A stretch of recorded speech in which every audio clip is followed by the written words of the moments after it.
Okay, guys, so welcome all of you in today's session of CMA Final Direct Tax का case laws. Case laws का जो session होता है generally अपने last में करते हैं, क्योंकि अभी आपका सिलेबस ओवर हो गया है। सिलेबस ओवर होने के बाद अब आपको खाली ये देखना है कि supreme court, high court and tribunal के जो जो जजमेंट्स इंस्टीट्यूट ने अपने स्टडी मटेरियल में मेंशन किया है, उसमें से एक क्वेश्चन आपके एग्जाम में आएगा। Two basically case study based questions आएंगे फ्रॉम केस लॉज, जहां पर जो केस लॉज आएगा उसमें 7 मार्क्स ईच, 14 मार्क्स का आपका दो क्वेश्चन रहेगा। और ये जो दो क्वेश्चन रहेगा ये आपके फुल्ली इंस्टीट्यूट के मटेरियल में से ही रहेंगे। जरूरी नहीं है कि ये केस लॉ बेस्ड क्वेश्चन जो है वो आपके कोर्ट के जजमेंट्स होंगे। It can come from any particular section, it can come from any particular circular और एनी नोटिफिकेशन। जनरली देखा गया है कि जो इंस्टीट्यूट का मटेरियल है उसमें जो जजमेंट्स इन्होंने मेंशन किया है, एक चैप्टर अलग से केस लॉस का, वहीं से आपके एग्जाम में पूछा जाता है। तो मैंने एक 18 पेज का नोट आपके लिए रेडी किया है। जो मेरे एनरोल स्टूडेंट्स हैं उनके ड्राइव पर ये वाला मटेरियल अपलोडेड है। और जो अदर सोर्सेज से ये किसी भी तरह से अगर कोई क्लास देख रहे हैं तो गाइस आप मेरे टेलीग्राम चैनल में भी जाके चेक कर सकते हो, वहां पे आपको ये नोट्स दिख जाएगा सर। ठीक है, तो केस लॉस का सेशन है। यहां पर हम लोग डिस्कस करेंगे कि वो पर्टिकुलर केस में क्या हुआ था, एसएससी ने क्या किया था, एओ ने क्या किया इशू, और finally what was the judgement of the high court और द ट्राइब्यूनल।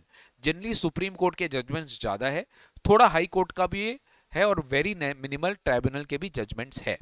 ठीक है, तो चलो शुरू करते हैं विदाउट वेस्टिंग एनी टाइम। आपको खाली क्या ध्यान रखना है, जब आप पढ़ोगे आपको पहले वो केस समझना है और उस केस का फाइनल क्या जजमेंट है वो आपको याद रखना है।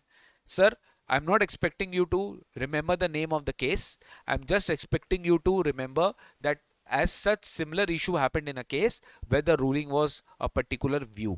तो व्यू पे आपको फोकस करना है, आपको जो है मेंटालिटी लगाना है कि हाँ अगर आप भी सोचते तो आप ऐसा ही सोचते, तो आपको अकॉर्डिंगली अपना व्यू को ट्राइब्यूनल या हाई कोर्ट या सुप्रीम कोर्ट के व्यू से अलाइन करना है। चलो स्टार्ट करते हैं, ज्यादा कुछ है नहीं। Siemens public communications network, siemens public communications network limited versus CIT. ये सीमेंस कंपनी ने एक्चुअली डिपार्टमेंट के अगेंस्ट में अपील किया था सुप्रीम कोर्ट के सामने। तो बताओ, अगर सुप्रीम कोर्ट के सामने ये हो गया एपेलेंट, ये हो गया एपेलेंट, ठीक है, Siemens is a appellant and commissioner of income tax यानी कि department, government is the respondent. Supreme court में अपील फाइल किया यानी हाई कोर्ट लेवल पे डिपार्टमेंट जीत गया था, तभी सुप्रीम कोर्ट के सामने एसएससी ने अपील फाइल किया। ठीक है, क्या है इसका मेन टॉपिक देखते हैं। Voluntary subsidies paid by the holding company, voluntary subsidies paid by the holding company to protect the capital investment to its loss making subsidiary is a capital receipt। Okay, तो ये final judgement हुआ कि जो भी holding company अपने subsidiary company के capital invest को protect करने के लिए वॉलेंट्री सब्सिडी दे रहा है सो दैट वो वर्किंग ठीक से कर सके, तो इन दैट सिचुएशन वो जो सब्सिडी मिलेगा that will be considered to be a capital receipt in the hands of the recipient. ठीक है, अब केस क्या हुआ था। The subvention receive by the subvention मतलब हो गया एक तरह से कॉस्ट रिइंबर्समेंट या subsidy receive by the SSC company from its parent company. SSC company हो गया सब्सिडरी कंपनी, तो सब्सिडरी कंपनी को अपने पेरेंट कंपनी से क्या मिलता है, कुछ ग्रांट मिलता है। In Germany in situation with the SSC company was making losses, और उस सिचुएशन में एसएससी कंपनी यानी सब्सिडरी वाज लॉसेस में था and they have been treated to be a revenue receipt in the hands of the AO. AO ने क्या किया, इसको रेवेन्यू रिसीट मान के इस इनकम पर टैक्स लगा दिया। बट इशू क्या हुआ, the CIT appeals and ITAT has reverse the finding. CIT appeal ITAT ने एओ के फेवर में नहीं, एओ के अगेंस्ट में जजमेंट देके फाइंडिंग को रिवर्स कर दिया। बट हाई कोर्ट ने क्या किया, हाई कोर्ट ने वो व्यू लिया that was taken by the AO during the decision and they have referred the decision of Sahney steels as well as Ponni sugars. Ponni sugars और साने स्टील्स के बेसिस पर हाई कोर्ट ने डिसीजन डिपार्टमेंट के favour में दे दिया और बोला कि नहीं ये रेवेन्यू रिसीट ही होगा। नाउ एसएससी क्या कर रहा है, एसएससी अपील फाइल कर रहा है सुप्रीम कोर्ट में। Now apex court has held that unless the grant aid in aid received by the SSC is utilised for asset. Apex court बोलता है कि अगर आप जब तक आपका जो ग्रांट है वो कैपिटल एसेट के लिए यूज नहीं हो रहा है तब तक आप उसको रेवेन्यू रिसीट ही मानिए। The same must be understood to be the nature of revenue receipt. Voluntary payments which is made by the parent company to its loss-making Indian subsidiary company can also be understood to the payments made in order to protect the capital investment of the SSC company। यानी SSC company के capital investment को protect करने के लिए ये वाला voluntary payment parent company करता है।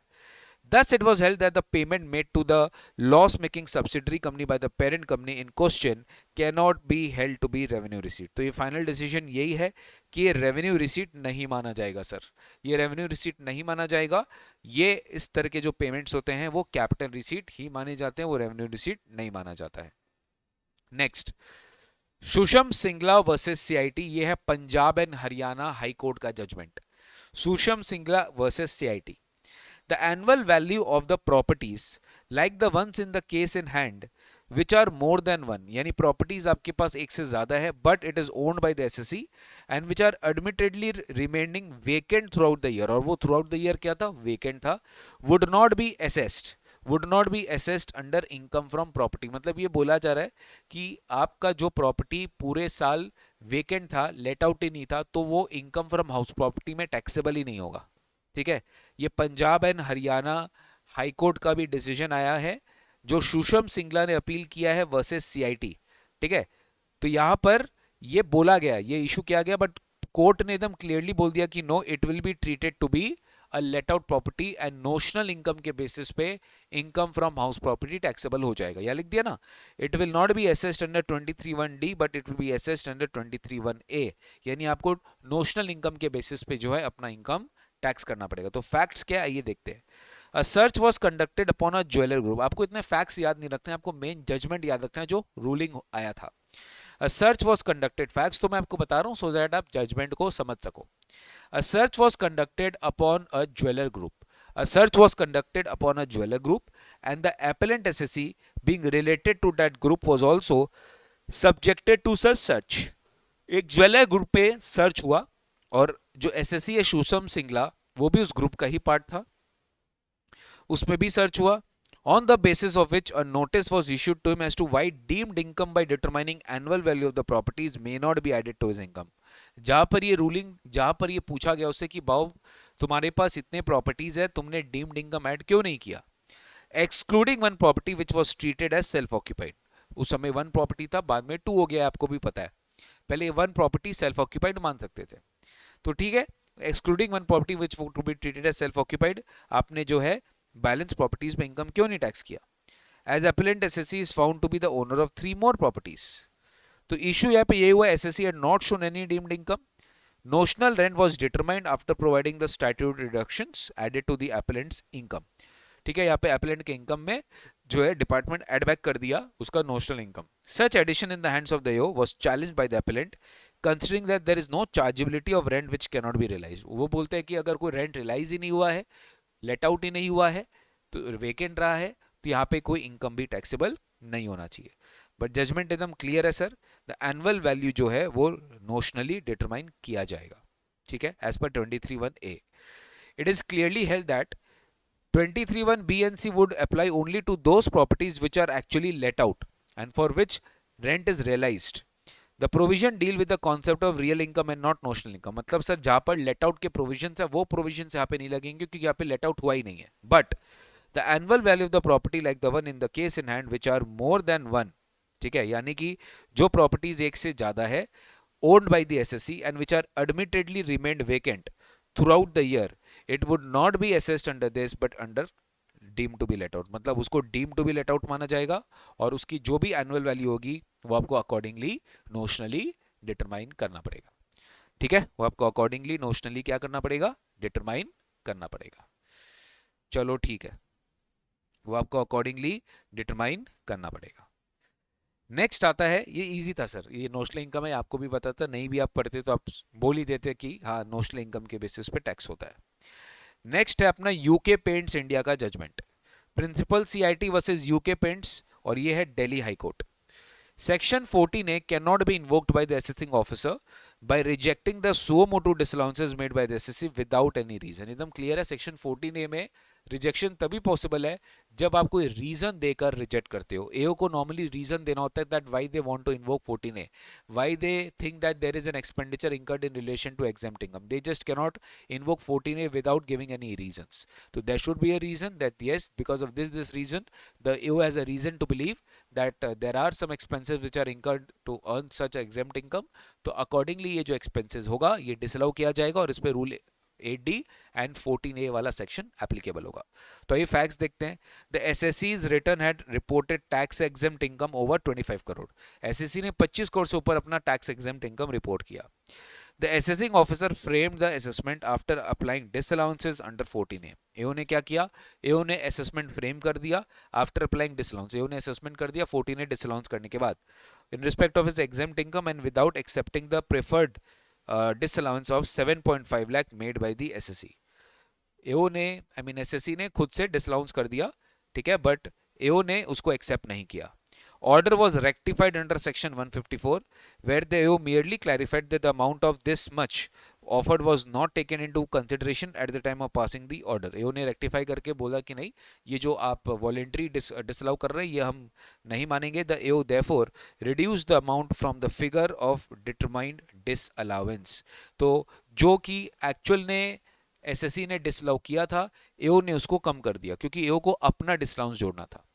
इशू क्या है? The CIT was of the opinion that the rejection of 7.5 lakh was valid. CIT बोलते हैं अगर एओ को नहीं ठीक लगता है तो वो वैलिड है।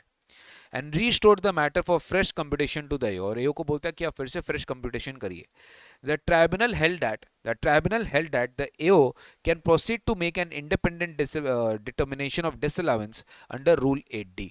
ट्राइब्यूनल ने रूलिंग दिया कि देखो रूल 8D के हिसाब से एओ अपना एप्लीकेशन कर सकता है, ठीक है, after recording his satisfaction about the amount and the reasons thereof offered by the SSC voluntary under 114A. Judgment आया, High Court had ruled out in the opinion of the AO in the latter part of the 14A to be based upon an appraisal of objective material relating to the SSC's voluntary disallowance. And in addition, if in the course of assessment the AO inquires from the SSC about the amount spent which are to be disallowed, then the SSC in fact discloses a larger amount than the one given in the return. It is still incumbent upon the AO to inquire into such larger amount and determine whether it has any nexus with the expenditure relatable to exempt income. मतलब ये बोला जा रहा है कि भाई अगर SSC ने कुछ भी voluntary expense दिखाया तो AO को सबसे पहले उसको चेक करना पड़ेगा। It has to basically inquire into such larger amount and determine whether it has any nexus with the expenditure relatable to exempt income. In short, it cannot just reject without even giving any proper satisfactory reasons. बिना proper satisfactory reason दिए वो उसको reject नहीं कर सकता है। Next आता है Palam gas services versus CIT. ये है आपका सुप्रीम कोर्ट का judgment. Palam gas services versus CIT, ये है आपका सुप्रीम कोर्ट का जजमेंट। सेक्शन 40 आइए covers the cases where the amount is actually paid. यानी डिसअलाउंस कब होगा? जब आपने पे कर दिया बिना टीडीएस काटे, ठीक है। तो फैक्ट्स क्या है यहाँ पर? सुप्रीम कोर्ट का जजमेंट है। SSC is engaged in the business of purchase and sale of LPG cylinder. LPG cylinder purchase and sale करता है और उसके लिए उसको फ्रेट का पेमेंट रिसीव होता है 32 lakhs का फ्रॉम इंडियन ऑयल कॉर्पोरेशन, ठीक है, with whom the SSC had entered into the main contract for carriage of this LPG, ठीक है। तो एसएससी कंपनी क्या करता है? खरीदता है और सेल करता है और फ्रेट पेमेंट रिसीव करता है इंडियन ऑयल कॉर्पोरेशन से, तो उस फ्रेट पेमेंट पे उसका डेफिनेटली टीडीएस कटता होगा। The transportation of LPG was done through this truck owners, 3 truck owners, to म total freight payment of 20 lakh was made. अब ट्रांसपोर्टेशन किससे करवाया जा रहा है? ट्रक ड्राइवर लोग से करवाया जा रहा है, जिसको पेमेंट किया गया है 20 लाख का। एज पर the AO, since the SSC has sub contracted the transportation, ध्यान से सुनो, हमने इंडियन ऑयल कॉर्पोरेशन से फ्रेट पेमेंट लिया और हमने सब कॉन्ट्रैक्टिंग कर दिया एक्चुअल ट्रांसपोर्टर को। तो since the SSC has sub contracted the transportation to this 3 person with the meaning of 194C, इनको टीडीएस काटना पड़ेगा 194C में ऑन दिस 20 लाख ऑल्सो। मतलब वो भी काटेंगे, ये भी काटेंगे, इनके इनकम पे भी कटेगा, उनके इनकम पे भी कटेगा। AO had thus allowed, AO thus disallowed these expenses under 40IA on appeal। अब AO ने क्या किया कि ये जो पेमेंट सेलर या परचेज एलपीजी सिलेंडर को मिलता है ट्रांसपोर्टेशन कंपनी से, आई मीन ये जो इन्होंने 3 ट्रक ओनर्स को, इनके 3 ट्रक ओनर्स को जिन्होंने पे किया वहां पे भी टीडीएस काटना चाहिए था, बट एओ ने बोला कि नहीं आपने टीडीएस नहीं काटा, तो ये डिसला होगा 40IA में। On an appeal the CIT appeal and ITAT upheld the order of the AO। CIT appeal and ITAT ने AO के ऑर्डर को मान लिया, but further appeal the high court too ruled in favour of the revenue, और high court ने भी मान लिया, बट सुप्रीम कोर्ट ने क्या बोला? The apex court rejects the SSC's plea that since the word used in 40IA is payable, no disallowances can be made where the freight charges have been paid during the year. Apex court clearly SSC का plea को reject करता है, जहां पे SSC बोलता है कि तो पेबल बोला है तो पेड में नहीं लगना चाहिए. तो ये जो कंटेंशन एसएससी ने लिया ये सुप्रीम कोर्ट ने रिजेक्ट कर दिया. सुप्रीम कोर्ट ने बोला that if the provision is interpreted in the manner suggested by appellant SSC, then even when it is found that a person like the appellant has violated the provision of chapter 17b, मतलब यहाँ पर जो है आपका TDS कटना चाहिए था और नहीं कटा है तो डिसअलाउंस भी होना चाहिए था. ठीक है, तो ये जजमेंट जो है ये रेवेन्यू के फेवर में चला गया और एसएससी का कंटेंशन को रिजेक्ट कर दिया सुप्रीम कोर्ट ने. नेक्स्ट आते हैं Maneklal Agarwal versus DCIT. Hire rentals receipt from third party. ध्यान से सुनो, एक थर्ड पार्टी से हमें रेंटल इनकम आ रहा है. Higher rentals receipt from third party, subleases taxable in the hands of the first lessor where the lease is shown to be sham. Basically क्या हो रहा है मैं बता रहा हूँ. हम किसी को भी लीज में देकर इनकम ले सकते हैं, बट हम क्या किए, हमने अपने ही ग्रुप कंपनीज को लीज पे दे दिया और ग्रुप कंपनीज ने इनसे लीज पे ले लिया. ग्रुप कंपनीज ने इनको लीज पे देके इनसे इनकम ले लिया. तो अल्टीमेटली क्या आ रहा है कि एसएससी ने प्रॉपर्टी लीज किया to his own family members for nominal rent. इनसे नॉमिनल रेंट चार्ज किया जा रहा है बट ये ज्यादा रेंट चार्ज कर रहे हैं. Who in turn at sublease to third parties on a higher rental value. तो यहाँ पे तो इनकम डाइवर्ट ही हो रहा है ना. आपने किसी को भी लीज पे दे दिया, ठीक है, तो आपने लोअर वैल्यू पे लिया बट उसने ज्यादा वैल्यू पे लीज पे लिया है तो उसके हाथ में इनकम ज्यादा आएगा. तो एक तरह से क्या है, टैक्स शैम है ये. ठीक है, it's a tax evasion. The tax authorities at both assessment and first appellate levels held that subletting income was subjected to tax in the hands of the SSC only. यहाँ पे दोनों level पर, assessment level पर भी और CIT appeal के level पे भी ये रूल आउट हो गया कि भैया जो इनकम आपने ये जो सबलीज करके आया है ये एक्चुअली एसएससी के हाथ में होगा, जो मेन लेसर है उसके हाथ में ही होगा. Upon further appeal, the order of CIT was upheld by the tribunal with a directive to consider the municipal valuation on the basis of income so charged to tax. यानी municipal value किस तरह से लिया जाएगा, जो taxable municipal value है. The department challenged the order passed by the tribunal before the Andhra Pradesh and Telangana High Court. ठीक है, डिपार्टमेंट इस ऑर्डर को चैलेंज करता है. ठीक है, high court allowed the revenue's appeal. High court ने क्या किया, रेवेन्यू अपील अलाउ कर दिया, leading to conclusion that net rental value would be chargeable to tax in the hands of the assessee. उन्होंने बोला कि जो नेट रेंटल वैल्यू है वो एसएससी कंपनी के हाथ में आप डायरेक्टली टैक्स कर दीजिए. No the supreme court has something to decide.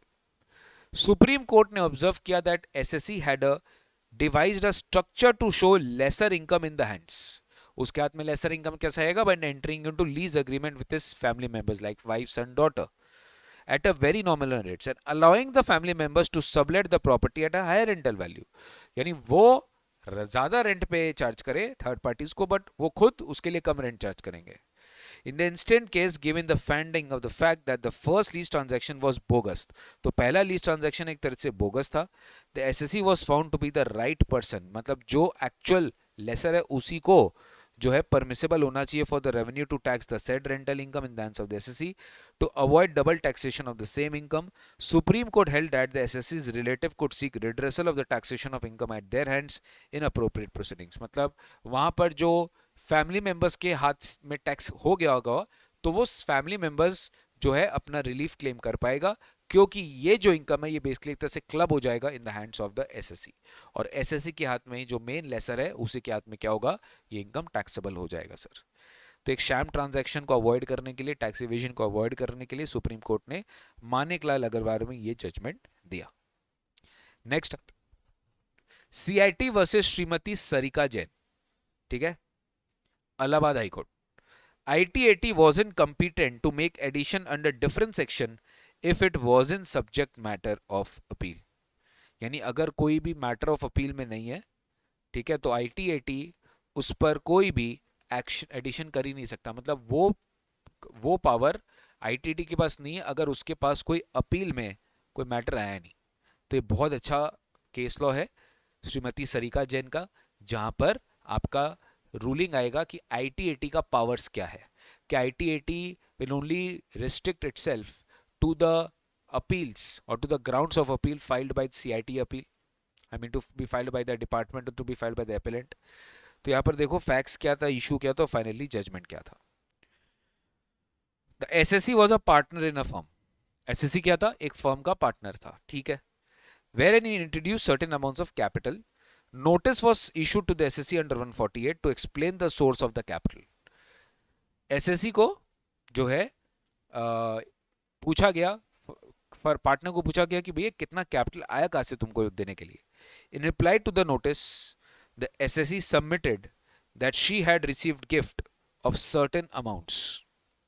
SSC ने बोला कि उनको गिफ्ट मिला था बहुत सारे अमाउंट का from 2 persons. The gifts which were received through banking channels. In order to prove the aforesaid gift transaction, gift deeds were also produced before the authorities. वहां पर डिस्कस किया गया कि ये गिफ्ट में मेरे को मिला है और मैंने उसको अपने फर्म में एज अ कैपिटल इंट्रोड्यूस किया है. गिफ्ट डीड्स भी है दिखाने के लिए. AO has held that the gifts were not genuine, as these were held to be unnatural and aforesaid amount were added to the undisclosed income of the SSC under section 68. ये gift natural नहीं लग रहा है, bogus लग रहा है, तो ये इसका डीम्ड इनकम मान लिया गया. On appeal, the CIT appeal affirmed the order. On further appeal, the ITAT held that the addition made by the AO and sustained by the CIT appeal cannot be sustained. ITAT ने AO के favour में नहीं दिया, ITAT ने tax payer के favour में दिया. But ITAT proceeded to add the amount as the income of the SSC, not under 68 but under different section 69A. ठीक है. जजमेंट क्या है? High Court has held that the use of the word thereon is important, and it reflects that the tribunal has confined itself to the questions which are arising or subject matter of the appeal, and it cannot travel beyond the same. यानी high court ने बोला कि जो tribunal के power है वो confined होंगे to those questions which are arising और as a subject matter of the appeal. The power to pass such orders as a tribunal think fit can be exercised only in relation to that matter that arises in the appeal, and it is not open to the tribunal to adjudicate any question or any issue which is not in dispute at all and which is not the subject matter of dispute. Accordingly, the ITAT was not competent to make any addition under 69A. यानी जो इसने कहा ना कि 68 हटा के हम 69 नहीं करेंगे, वो नहीं कर सकता क्योंकि उसका आपसे कंटेंशन ही नहीं है. And as the same was not subject matter of the appeal before it, because tribunal competent नहीं है to make any addition, and the same was not subject matter of appeal. ठीक है. तो याद रखिएगा सरीकार जैन के जजमेंट में ITAT के पास लिमिटेड पावर्स है to decide only on those matters which are subject matter of appeal. हाँ, वो एडिशनल एविडेंस एडमिट कर सकता है where it feels that it is reasonable cause for not admitting it at the lower level, वो admit कर सकता है. but the point is वो यहाँ पर ये नहीं सोच सकता है कि हम subject matter of appeal के beyond जाकर judgment दे. ठीक है.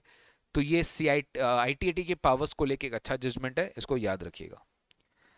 पूर्णिमा एडवर्टाइजिंग एजेंसी वर्सेस DCIT, ये गुजरात हाईकोर्ट का जजमेंट होगा. ये TDS का एक जजमेंट है. Higher demand under 206AA. आपको याद होगा if deductee fails to furnish the PAN then the deductor has to deduct TDS at the twice of the rate or 20% whichever is higher. याद है आपको? Basically as per the relevant provisions of the act or 20% whichever is higher. Purrima ad agency, higher tax demand under 206AA cannot be said to be raised on account of an incorrect PAN mentioned in the TDS return. तो higher tax demand जो है under 206AA, it can not be raised on account of an incorrect pan. Incorrect pan में इसको raise नहीं किया जा सकता mentioned in the TDS return. मतलब TDS रिटर्न में ध्यान से समझो, हमने TDS रिटर्न फाइल किया, उसमें हमने पैन इनकरेक्टली शो किया, तो मेरे पर 20% वाला प्रोविजन ला दिया गया और मेरे पे टैक्स डिमांड भी रेज कर दिया गया. तो गुजरात हाईकोर्ट के सामने केस जजमेंट आया. आइए देखते हैं. The taxpayer has made payments to various recipients. ठीक है. On which the taxpayer has deducted TDS at the rate of 2%. Taxpayer ने क्या किया? टैक्स पेयर ने 2% रेट पे TDS डिडक्ट कर लिया. टैक्स पेयर ने 2% रेट पे TDS डिडक्ट कर लिया. ठीक है. While filing the TDS return for the second and the third quarter, there was an error since the PAN of one of the deductee was wrongly mentioned. Return में error हो गया, PAN गलत mention हो गया. There was a typo error while putting the details in the TDS statement. एक typo error हो गया.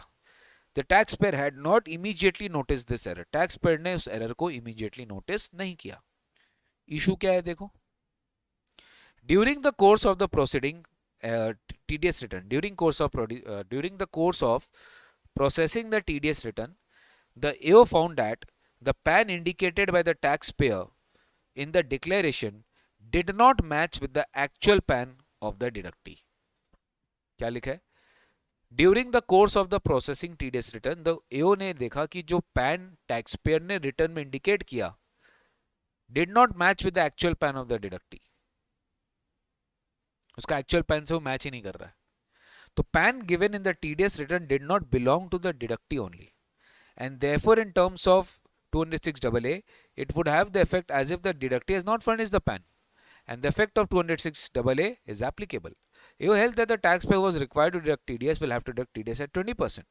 Therefore the AO raised a demand for remaining tax after adjusting the tax deducted. 2% कटा, 20% काटना चाहिए था. जजमेंट बहुत अच्छा है, ये ध्यान से देखो.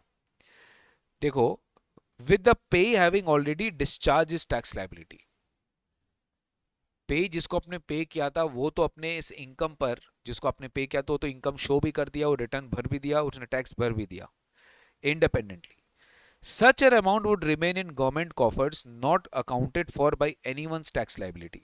आज अगर ये डिमांड, आई रिपीट, आज अगर ये डिमांड एसएससी दे भी देता है, बट मुझे बताइए तो गवर्नमेंट के पास एक तरह से बोनस आ गया, क्योंकि टैक्स लायबिलिटी तो रेसिपिएंट से उसको मिल ही चुका है, ये टीडीएस वो अलग से ले रहा है. The tax department's contention was that the incorrect PAN could be corrected as long as mismatch is up to 2 alphabets and 2 numeric characters. एक CBDT का सर्कुलर था कि अगर आपने बाय मिस्टेक पैन का डिटेल्स देते समय पैन नंबर में मिस्टेक कर दिया तो it can be corrected as long as mismatch is up to 2 alphabets and 2 numericals. The decision to limit the correction to a limited character is a policy decision which should be based on logical parameter. ये supreme court का decision था कि आप ये 2 digit pan का, ये 2 digit क्या बोलते हैं न्यूमेरिक कैरेक्टर्स, ये एक पॉलिसी डिसीजन है. Putting the limitation of permitting the corrections of only 4 characters has no rational relationship. कि आप 4 से ज़्यादा अलाउ नहीं करेंगे, इसका कोई रैशनल रिलेशन नहीं है. Accordingly, it was held that the decision of the department is not permitting the taxpayer to correct the PAN in the TDS statement was not at all acceptable. आज अगर उसको correct करना है तो उसको correct क्यों नहीं दिया जा रहा है? CBDT का सर्कुलर तो 4 कैरेक्टर नहीं, ये रैशनल नहीं है. The tax department shall verify the taxpayer's claim of the actual deduction of tax. Tax department को क्या करना पड़ेगा? उसको टैक्स पेयर की क्लेम को वेरीफाई करना पड़ेगा, ठीक है. और एक्चुअल डिडक्शन ऑफ टैक्स कितने रेट पर कटेगा, किस प्रिस्क्राइब रेट पे कटेगा. इन the case of deductee, verify that PAN sought to be corrected by the taxpayer belongs to the deductee and that the tax was actually deposited in the case of such deduction. तो basically department को ये direction दिया गया कि वो verify करेंगे tax payer का claim कि मैंने कितना डिडक्ट किया है. उनका पैन वेरीफाई करना होगा आपको, sought to be corrected by the taxpayer belonging to the deductee and that it was actually, basically उसको एक प्रॉपर आपको एक स्मूथ फ्लो देना पड़ेगा so that he can rectify the PAN number in the statement. तो ये एक logical decision था that higher डिमांड खाली आप रेज नहीं कर सकते हैं just because of an incorrect PAN. if it is if the SEC wants to rectify, he should be allowed to rectify. ठीक है. नेक्स्ट आते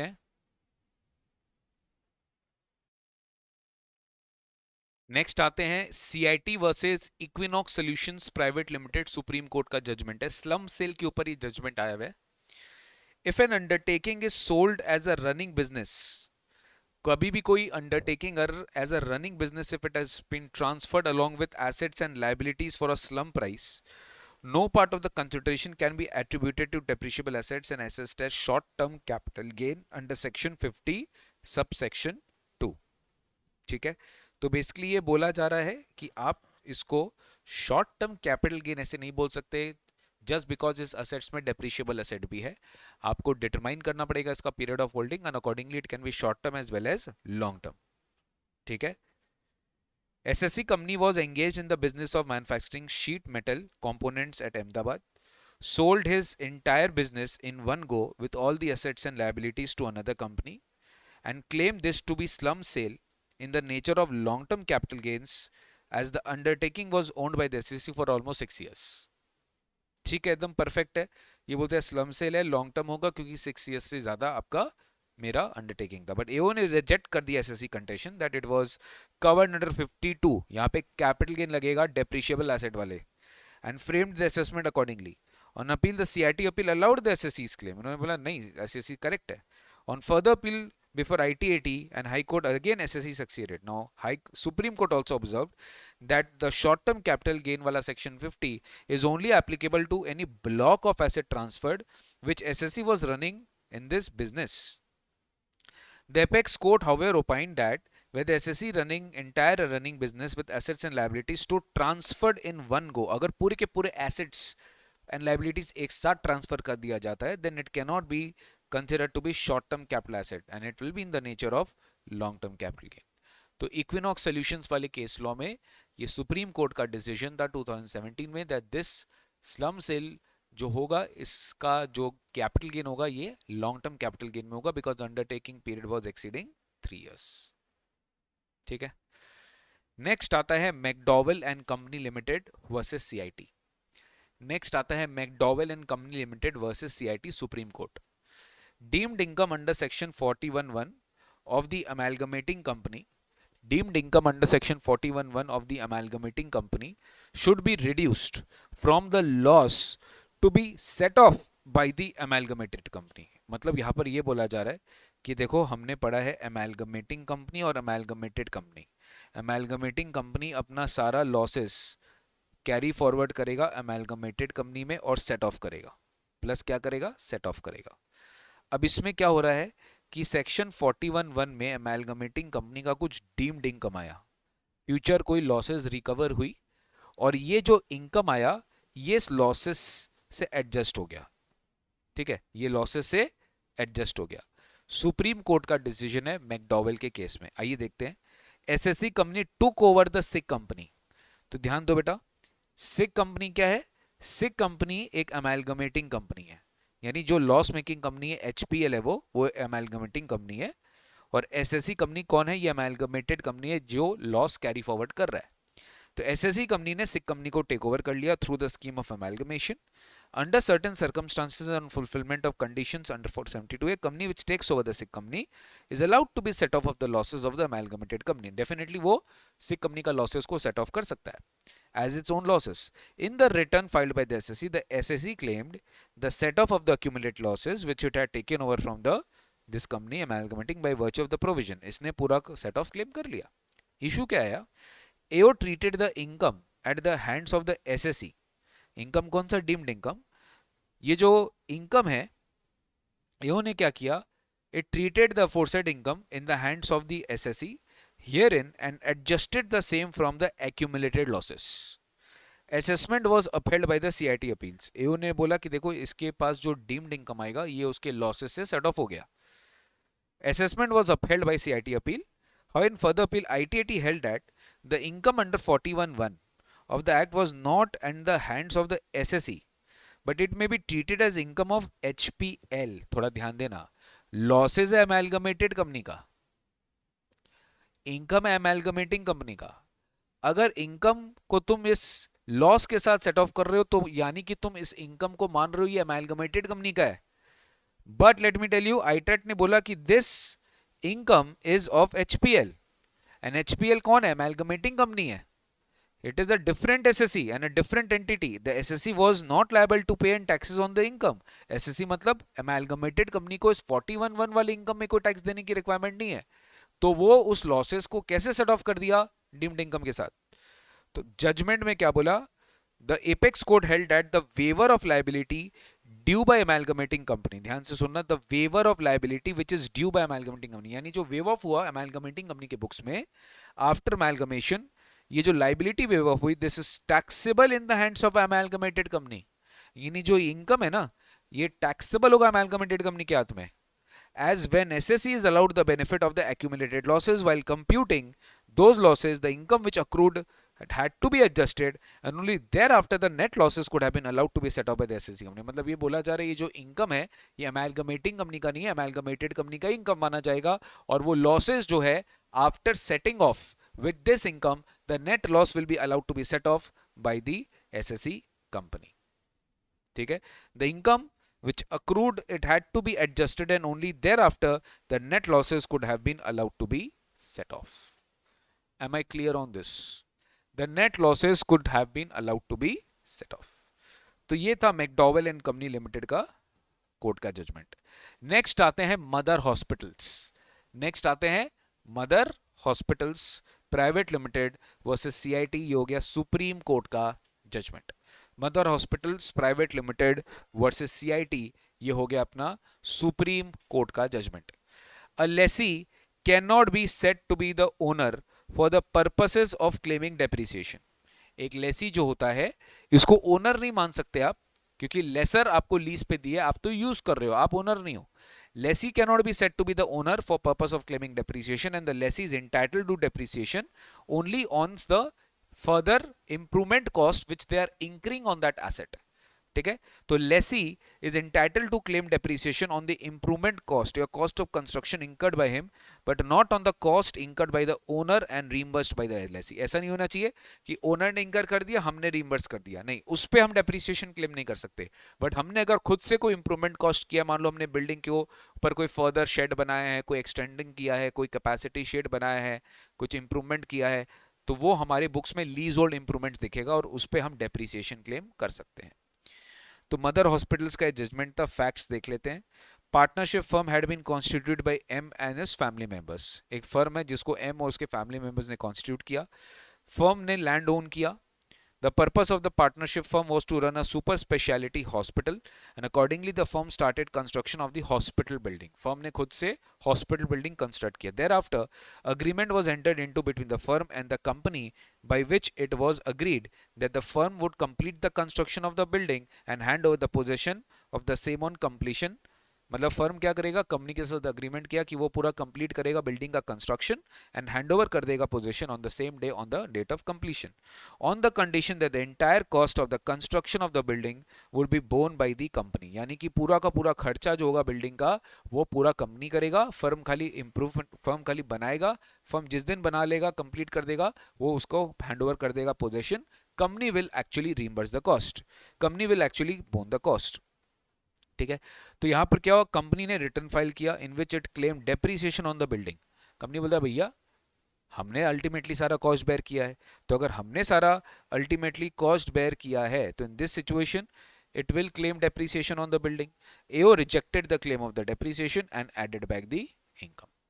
Added back the income. AO बोला नहीं, कंपनी को नहीं मिलेगा, क्योंकि अल्टीमेटली ये प्रॉपर्टी बनाया कौन है, ये फर्म ने प्रॉपर्टी बनाया है।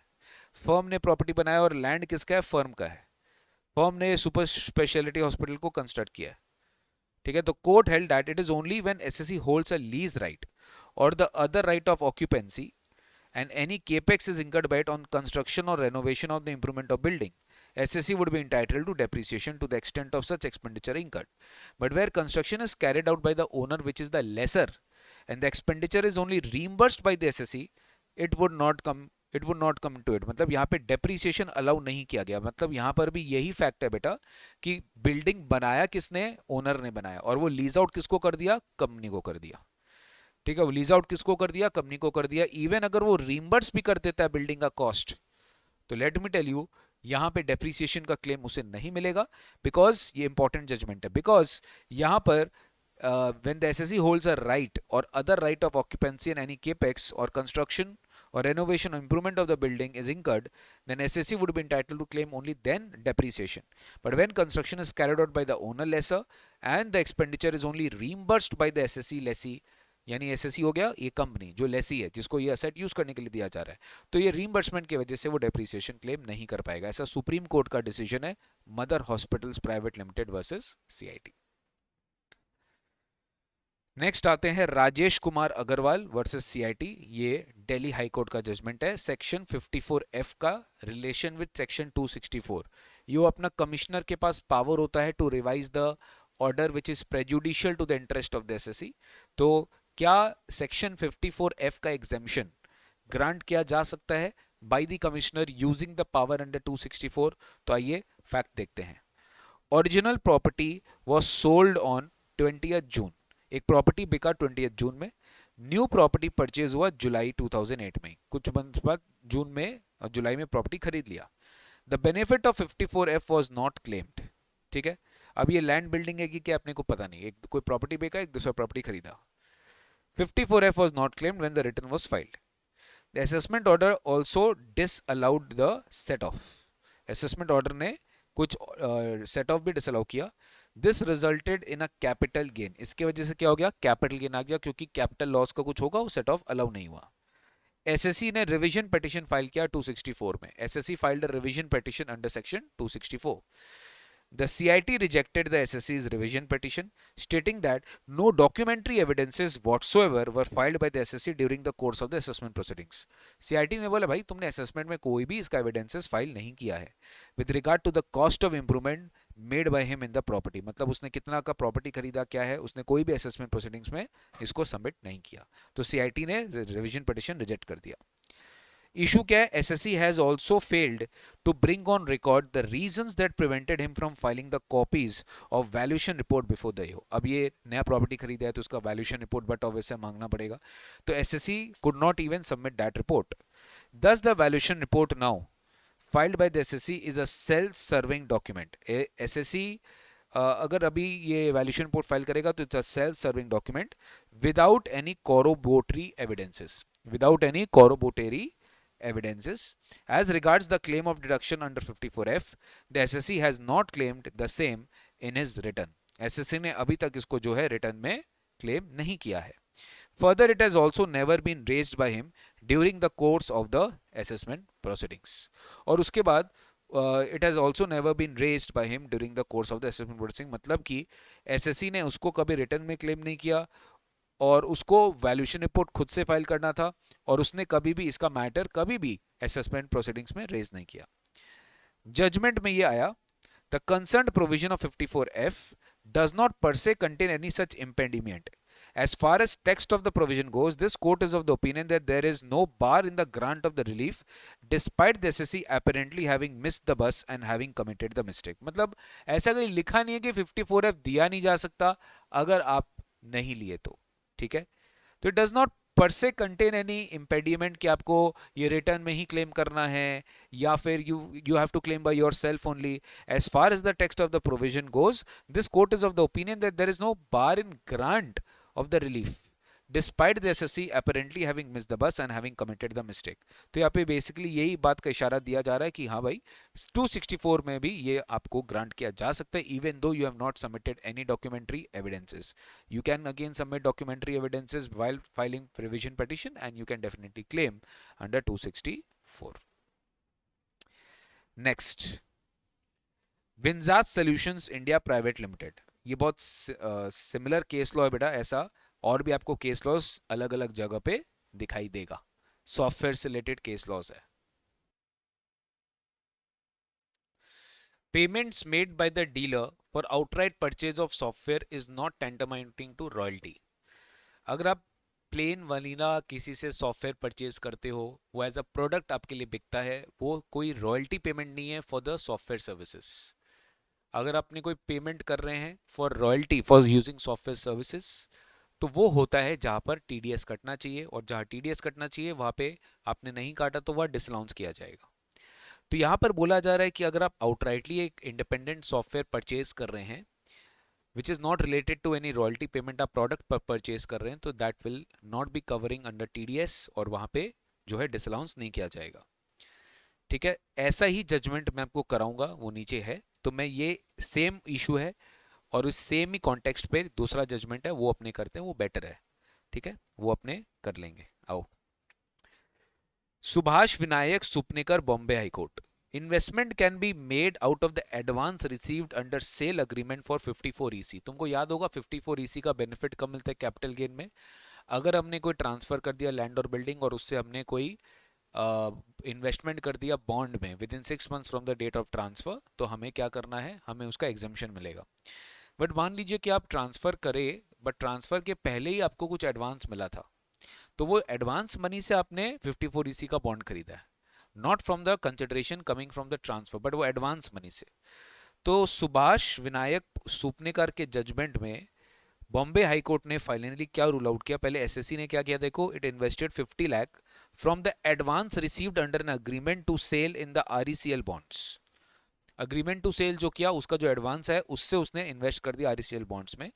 AO as well as CIT appeal held that the SSC was not entitled to the benefit of 54EC as the amount was invested in the bonds prior to the sale of the property। अरे property बेचने के पहले हमने bond खरीद लिया, property बेचने से 6 months के अंदर प्रोविजन है ना कि प्रॉपर्टी बेचने से, ट्रांसफर से 6 मंथ्स के अंदर आपको बॉन्ड खरीदना है, बट यहाँ पे हमने बॉन्ड खरीदा प्रॉपर्टी बेचने के पहले।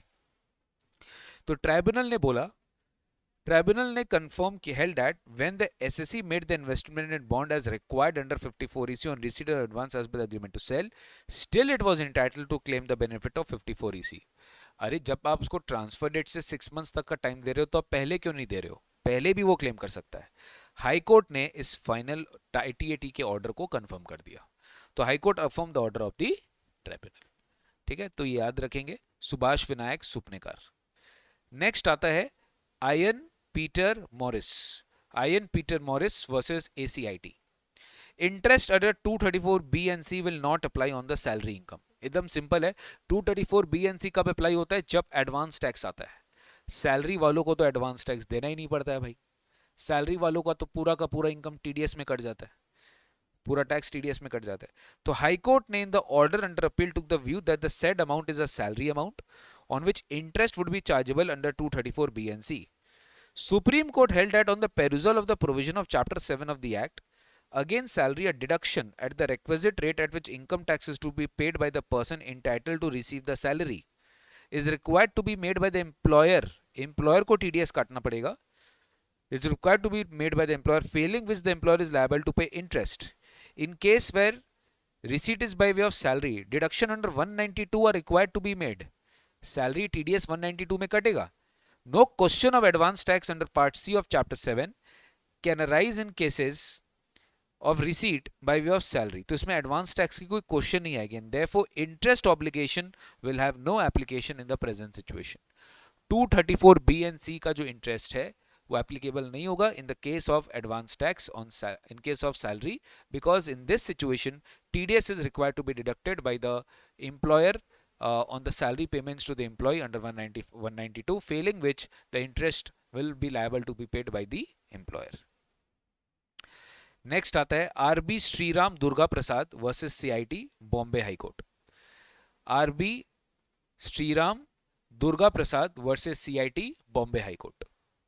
चलिए, penalty order is illegal and without jurisdiction. Penalty order is illegal and it is without jurisdiction if it was passed during the pendency of the assessment proceedings। penalty order is illegal and it is without jurisdiction if it was passed during pendency of the assessment proceeding। Penalty order जो होता है वो illegal है और without jurisdiction है अगर वो assessment के दौरान ही, असेसमेंट पेंडिंग है, असेसमेंट कंप्लीट नहीं हुआ, उसके दौरान तुमने AO ने असेसमेंट ऑर्डर भी पास कर दिया तो इलीगल है। AO had levied penalty under 271(1)(c, अब वो हो गया 270A। 270 हो गया, बेसिकली आपको पेनल्टी देना पड़ता है under reporting, miss reporting of income में। वो पहले था कंसीलमेंट में 271(1)(c। तो AO levied penalty upon the SSC while the appeal was pending before the ITAT। Appeal pending था ITAT में, AO ने पेनल्टी लगा दिया। On reference the SSC contended that in terms of 275(1)(a, यानी एक बार provision है कि पेनल्टी कम नहीं लग सकता, penalty proceedings could not been initiated pending appeal before the ITAT। अगर ITAT में अपील पेंडिंग है तो पेनल्टी प्रोसीडिंग्स इनिशिएट नहीं किया जा सकता, ये एक स्पेसिफिक प्रोविजन है। हाई कोर्ट ने भी in favour of SSC rule किया by contending that the language of section 275 clearly shows that the penalty order can not be passed if the appeal against the basic order of the assessment is pending before the competent superior authority. मतलब जिस order के बिना पे penalty लगाया गया है वही appealable है बिफोर ITAT, तो जब तक वो पेंडिंग है तब तक पेनल्टी लगाया नहीं जा सकता. The order imposing the penalty therefore appears to be premature and therefore illegal and without any jurisdiction because it is passed very early. The notices for initiation of these proceedings are during the pendency of the appeal before the ITAT. Essential ingredient of section 275 clearly not in contemplation of notice issuing authority on these dates. The form or language of these notices shows clear non-application of mind in this respect. यानी आप notice issue कर सकते हो proceeding pending करते समय, but आप order pass नहीं कर सकते. कोर्ट ने क्लियरली बोल दिया कि जिस लैंग्वेजेस यूज की गई है नोटिस में, it shows clear non application of mind. It is obvious that such notices initiating the penalty proceedings could not have been issued before the order of the tribunal. ITAT के order के पहले आप ये penalty proceedings initiate ही नहीं कर सकते हैं. ठीक है, ITAT के ऑर्डर के पहले ये पेनल्टी प्रोसीडिंग्स जो है इनिशिएट किया नहीं जा सकता है. तो फाइनल जजमेंट हमने पढ़ लिया बॉम्बे हाईकोर्ट का श्रीराम दुर्गा प्रसाद वर्सेस CIT में. नेक्स्ट आ जाओ, high tension switch gears private limited versus CIT Kolkata high court. High tension switch gears private limited Kolkata High Court. No TDS on transportation charges reimbursed by the buyer if the seller is liable to pay charges to GTA. Simple है, एक seller है और एक buyer है, बीच में goods transport agency है. Seller है, buyer है और बीच में कौन है? गुड्स ट्रांसपोर्ट एजेंसी है. ठीक है, तो हुआ क्या, फैक्ट क्या है? Seller was bound to send the goods to the buyer and pay the transportation charges to GTA. Seller को GTA को पे करना था transportation charges. It was however entitled to recover the transportation charges from the buyer. अब buyer से वो क्या कर लेता? रिकवर कर लेता ट्रांसपोर्टेशन चार्जेस. कैसे? अपने बिल पे. ठीक है, SSE reimbursed the freight component to the seller. यानी जो बायर है, बायर हो गया SSE, ध्यान रखना. बायर क्या किया? वो फ्रेट कंपोनेंट सेलर को रीइंबर्स कर दिया and claimed the deduction of the same. ठीक है, बेसिकली इस पूरे परचेज कॉस्ट को, उसमें फ्रेट कंपोनेंट को उसका डिडक्शन क्लेम कर लिया और वो जो है इसके ऊपर अपना PL में एक्सपेंस दिखा दिया. हाईकोर्ट ने क्या, ये हो गया बायर. हाईकोर्ट ये बोलता है यहाँ पे लायबिलिटी किसकी थी पे करने के लिए? सेलर का. तो अल्टीमेटली मुझे बताओ पेयर कौन बना इस सिचुएशन में? सेलर बना. पेयर कौन बना? सेलर बना. हाईकोर्ट ने रूल के इन favour of the SSE that even assuming that the supplier in transporting the goods to the SSE acted as an agent of the SSE. Ultimately क्या हो रहा है कि बायर ने उसको पैसा दिया कि भाई तुम मेरे लिए ट्रांसपोर्टर अरेंज कर दो गुड्स भेजने के लिए. तो यहाँ पे सेलर एक तरीके से एजेंट है and the SSE means buyer has reimbursed the freight charges to the seller और उसने रीइंबर्स भी कर दिया. who in turn has paid to the transporter held by transporter as held by the tribunal is conceptually correct. No other conclusion is possible कि ये एक तरह का एजेंट है फॉर ट्रांसपोर्टेशन और ये इसको सर्विस के लिए इसको रिइंबर्समेंट कर दिया और उसको गुड्स आ गया. The agent being the supplier in the instant case has admittedly paid to the transport and also deducted TDS. Then when the agent has complied with all the provision, तो फिर buyer के ऊपर कोई भी provision नहीं लगेगा. The principal can not be visited with the penal consequences. मतलब basically बोला जा रहा है कि बायर भी सेलर को पे करेगा, TDS काटे, सेलर पे करेगा उसको TDS काटे. नहीं, क्यों काटेगा? ट्रांसपोर्टेशन चार्जेस पे TDS एक ही बार कटेगा जब ट्रांसपोर्टर को पेमेंट मिल रहा है सेलर से. आई रिपीट, जब ट्रांसपोर्टर को पेमेंट मिल रहा है सेलर से तभी उस सिचुएशन में जो है TDS डिडक्ट किया जाएगा. Sir, am I clear on this? तभी सिचुएशन में जो TDS है वो डिडक्ट किया जाएगा. ठीक है, तो ये था high tension switch gears private limited versus CIT. चलिए गाइस, अब कंटिन्यू करते हैं. नेक्स्ट केस लो आपका CIT versus Anil Kumar and company, Karnataka high court का जजमेंट है ये. CIT versus commissioner of income tax versus Anil Kumar and company. Let's begin. No addition could be made on an estimated basis without rejecting the books of accounts of the SSE. यानी कि अगर assessing officer को अगर कोई addition करना है तो वो without rejecting the books of accounts वो नहीं कर सकता. ये क्या केस हुआ था देखते हैं. The AO noticed that the gross profit which was declared by the SSE for the earlier assessment years and the present assessment years were at a variance. उसने देखा कि लास्ट ईयर का जो ग्रॉस प्रॉफिट मार्जिन था और current year का जो gross profit margin है उसमें बहुत फर्क है. As such, the gross profit was adopted at 4% of the total turnover. On appeal, the CIT appeal concluded that the differential gross profit of 5.99 lakh was to be sustained as gross profit as against gross profit of 32.44 lakh which is made by the assessing officer. यहां पर जब appeal CIT appeals में गया तो CIT appeals ने बोला कि जो एओ ने डिफरेंशियल पूरा का पूरा ग्रॉस प्रॉफिट इसने खुद से ही एड बैक कर दिया 32.44 लाख का जो ग्रॉस प्रॉफिट है it is much above the gross profit which was actually the differential gross profit of 5.99 lakh. मतलब लास्ट ईयर और करंट ईयर के ग्रॉस प्रॉफिट में डिफरेंस था 5.99. सीआईटी अपील ने बोला कि आप इतना ही बस डिफरेंशियल ग्रॉस प्रॉफिट कर सकते थे, नॉट 32.44 जो एओ ने किया एक्चुअल में. In the instant case, first it is noticed that neither the AO nor the CIT have rejected the books of accounts maintained by the SSE in the course of the business. यानी आप अगर gross profit margin नहीं accept कर रहे हैं तो आपको सबसे पहले बुक्स ऑफ अकाउंट्स रिजेक्ट करना पड़ेगा. The tribunal has rightly held that the books of accounts, when the books of accounts had not been rejected and the assessment have not been framed under 144, यानी best judgement नहीं हुआ आपका, तो आपने books of accounts reject नहीं किया है. तो अगर आपने बुक्स ऑफ अकाउंट्स रिजेक्ट नहीं किया है, the AO and the CIT appeals were in error and in resorting to an estimation of income, and such exercise undertaken by them was not sustainable. मतलब without rejecting the books of accounts, the AO and the CIT was in error in resorting to estimating the income just by ad hoc basis. In the instant case, the AO has not rejected the books of accounts of the SSE. And as such, the ITAT has rightly rejected or set aside the partial addition made by the AO for arriving at a gross profit and sustained by the CIT appeals, and rightly held that the entire addition made by the AO was liable to be deleted. कि AO ने जो भी addition किया है gross profit का वो delete करना पड़ेगा. And the said finding is based on sound appreciation of facts and it does not give rise to any framing substantial question of law. इसमें कोई question of law नहीं था. इसमें ITAT ने clearly जो है कर्नाटका हाईकोर्ट ने जो क्लियरली है वो इन्होंने क्लियरली बोल दिया कि सर इन दिस सिचुएशन जो है ये एडिशन जो है आप नहीं कर सकते because the books of accounts was not rejected by the SSC bye the एओ. तो अनिल कुमार एंड कंपनी में ये वाला केस लॉ हो गया 2016 में. नेक्स्ट होता है Berger paints India limited versus CIT. Securities premium shall not be considered as a part of the capital employed for the purpose of 35D. अपने preliminary expenses का deduction लेते थे 1/5 of total preliminary expenses. इसकी maximum limit होती है 5% of cost of project और capital employed whichever is higher.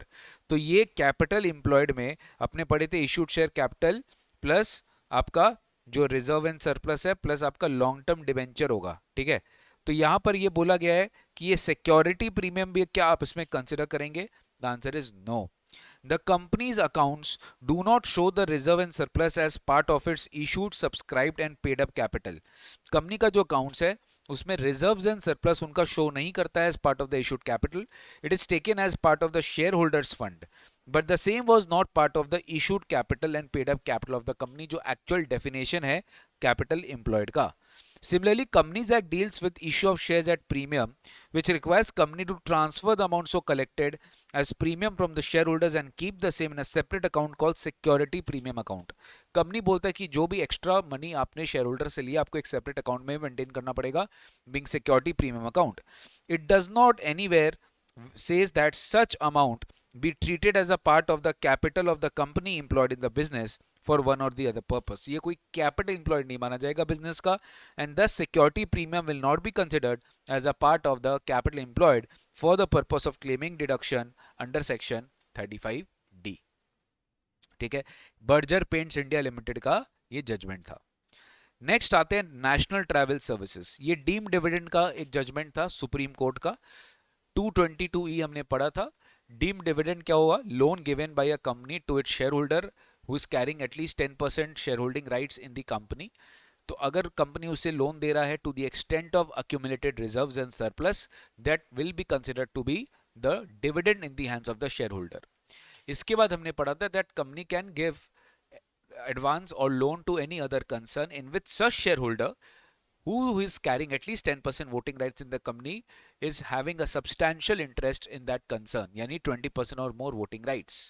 ठीक है, इन दैट सिचुएशन अगर मैं किसी थर्ड पार्टी को भी कंसर्न को अगर मैं एडवांस देता हूं तो ये भी डिविडेंड माना जाएगा शेयर होल्डर के हाथ में.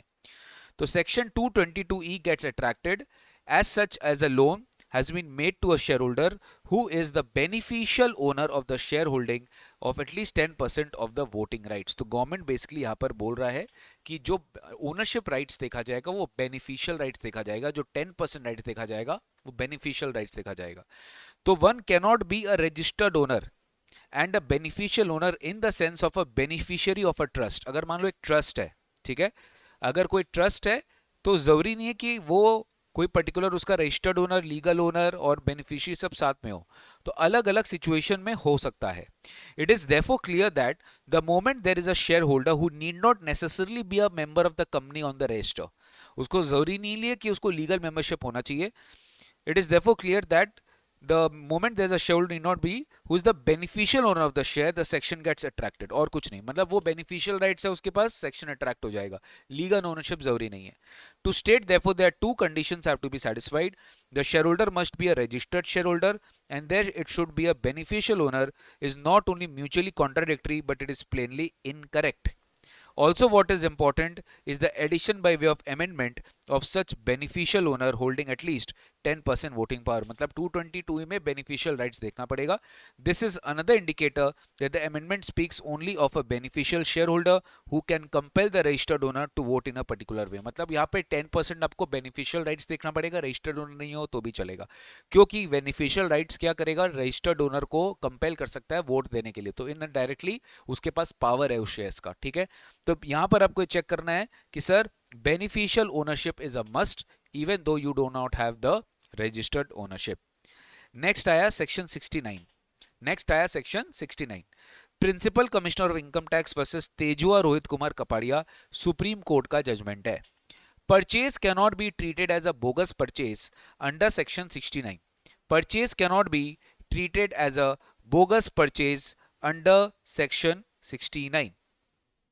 ठीक है, purchase cannot be treated as a bogus purchase under section 69. मतलब मान लो अगर अपने कहीं से परचेज कर रहे हैं तो वो बोगस कब नहीं माना जाएगा as per supreme court, if they are duly supported by the bills. अगर उसके सारे बिल्स एविडेंसेस है, the payments are done by account payee cheque, अगर आप चेक के थ्रू पेमेंट कर रहे हैं, सप्लायर जिसने आपने परचेज किया he has confirm the transaction, there is no evidence to show that the purchase consideration जो आपने पेमेंट किया है has come to the SSE in cash, की कोई कैश डिपॉजिट हुआ है. the sale out of the purchase have been accepted. I repeat, the sale out of the purchase have been accepted.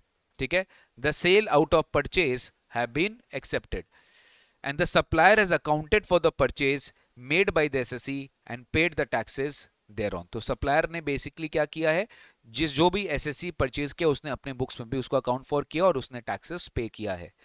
तो sir bill होना चाहिए, check के through होना चाहिए, सप्लायर कंफर्मेशन होना चाहिए, no evidence that the purchase consideration has come back to the assessee in cash. मतलब ऐसा नहीं है कि हमने जो पेमेंट किया वो हमारे पास वापस से कैश के थ्रू आ गया by way of deposit.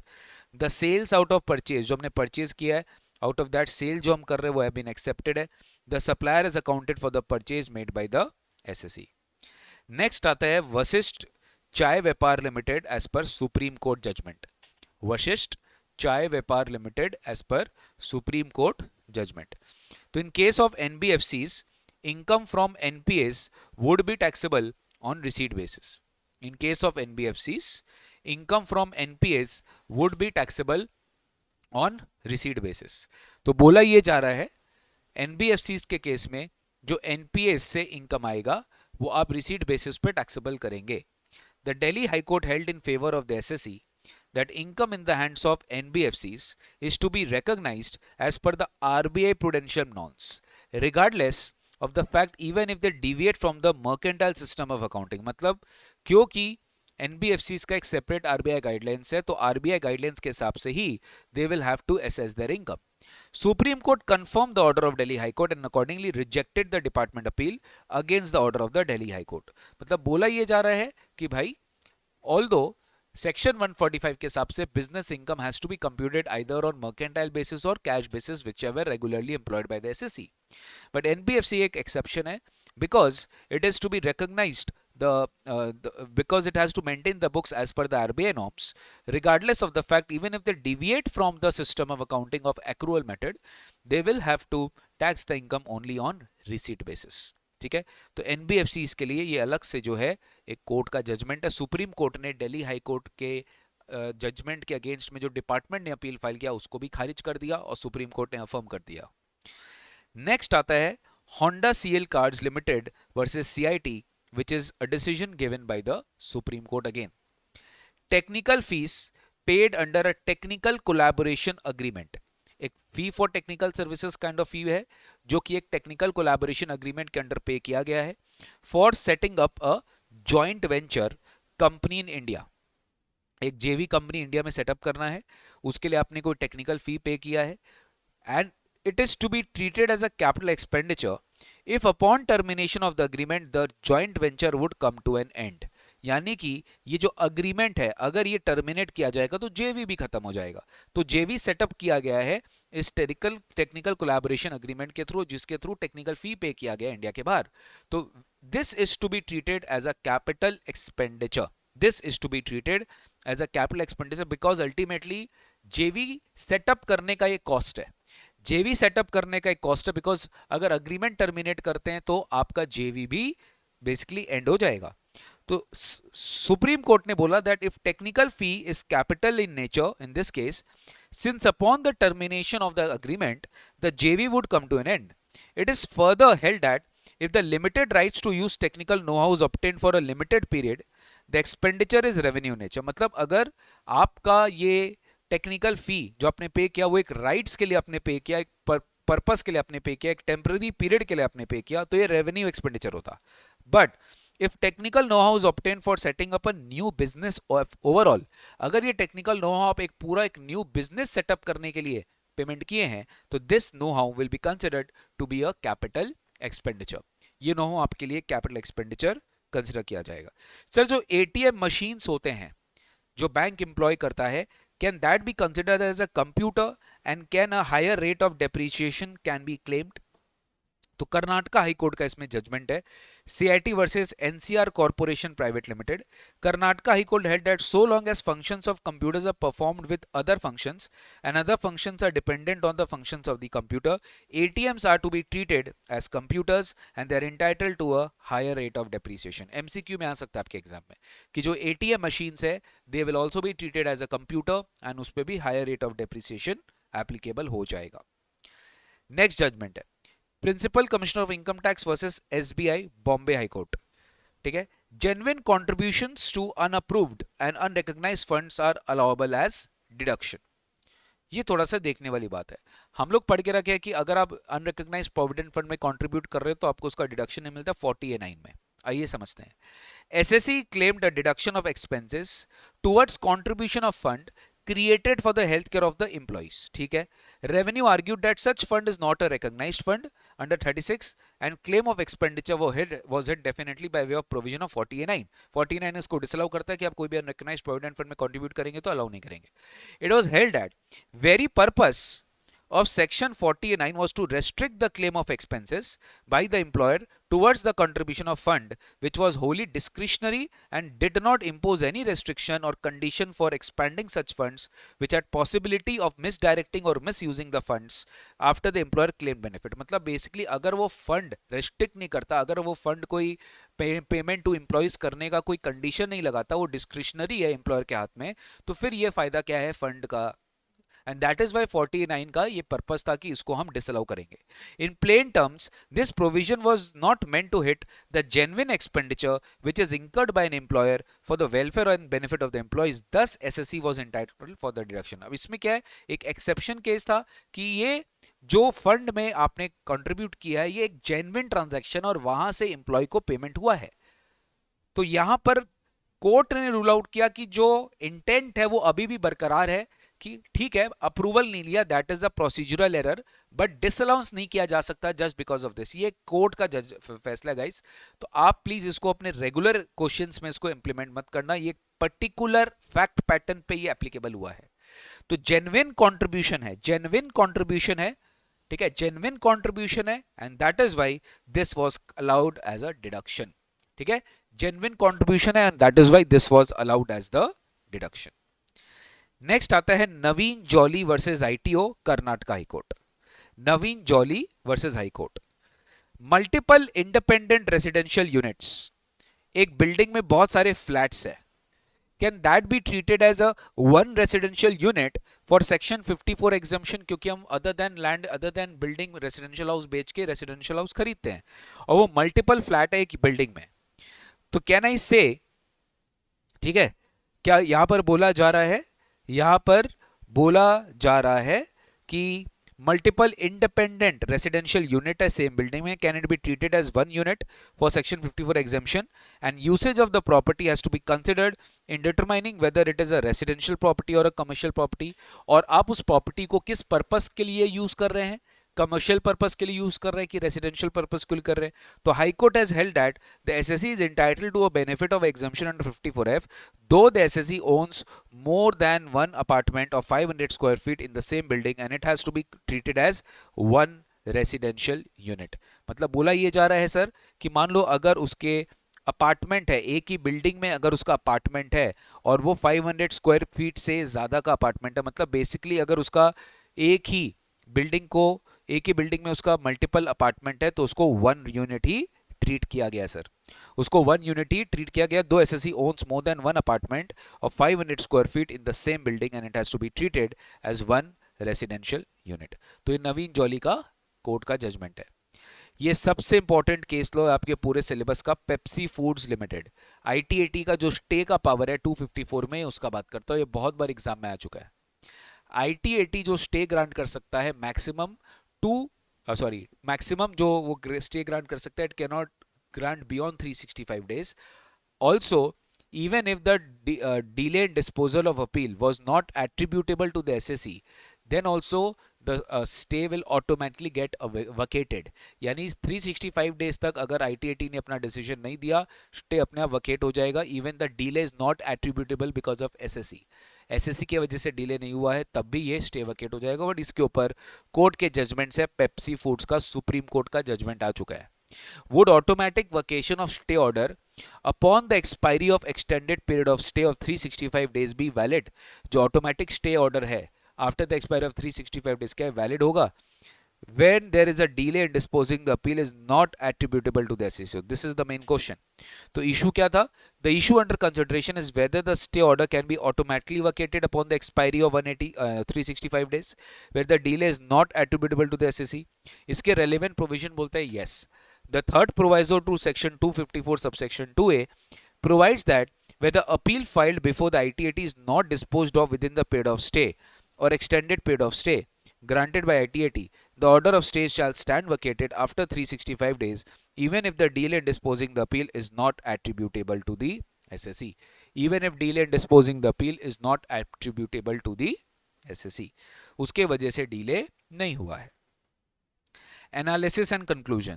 This provision will result in automatic vacation of stay upon the expiry of 365 days. Even the ITAT could not take up the appeal for no fault of the SSE. SSE का कोई fault नहीं है तब भी ये stay vacate हो जाएगा। Thus the vacation of stay in favor of the department would ensue even if the department itself responsible for delay in hearing the appeal, अगर department खुद से responsible है, this will cause undue hardship to the SSE. इसके वजह से SSE को undue hardship होगा even if there is no fault of his. In this sense, the provision is very arbitrary and disproportionate so far as the SSE is concerned. मतलब SSE के लिए बिल्कुल undue hardship है and that is why the contention of the department is not justified. Any order of stay shall stand vacated after the expiry of periods mentioned in the section only if the delay in disposal of appeal is because of SSE.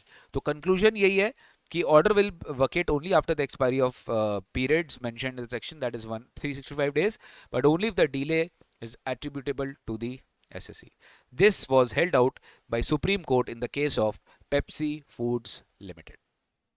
ठीक है, तो basically stay वाला चीज आप याद रखेंगे sir. ये वाला जो नेक्स्ट मैं आपके सामने जजमेंट दिखाने वाला हूँ, ये वाला जजमेंट और ये वाला जजमेंट, ये दोनों दिसंबर 2024 में एग्जाम में आया था। ये दोनों जजमेंट दिसंबर 2024 के एग्जाम में इन्होंने पूछा था sir. Done.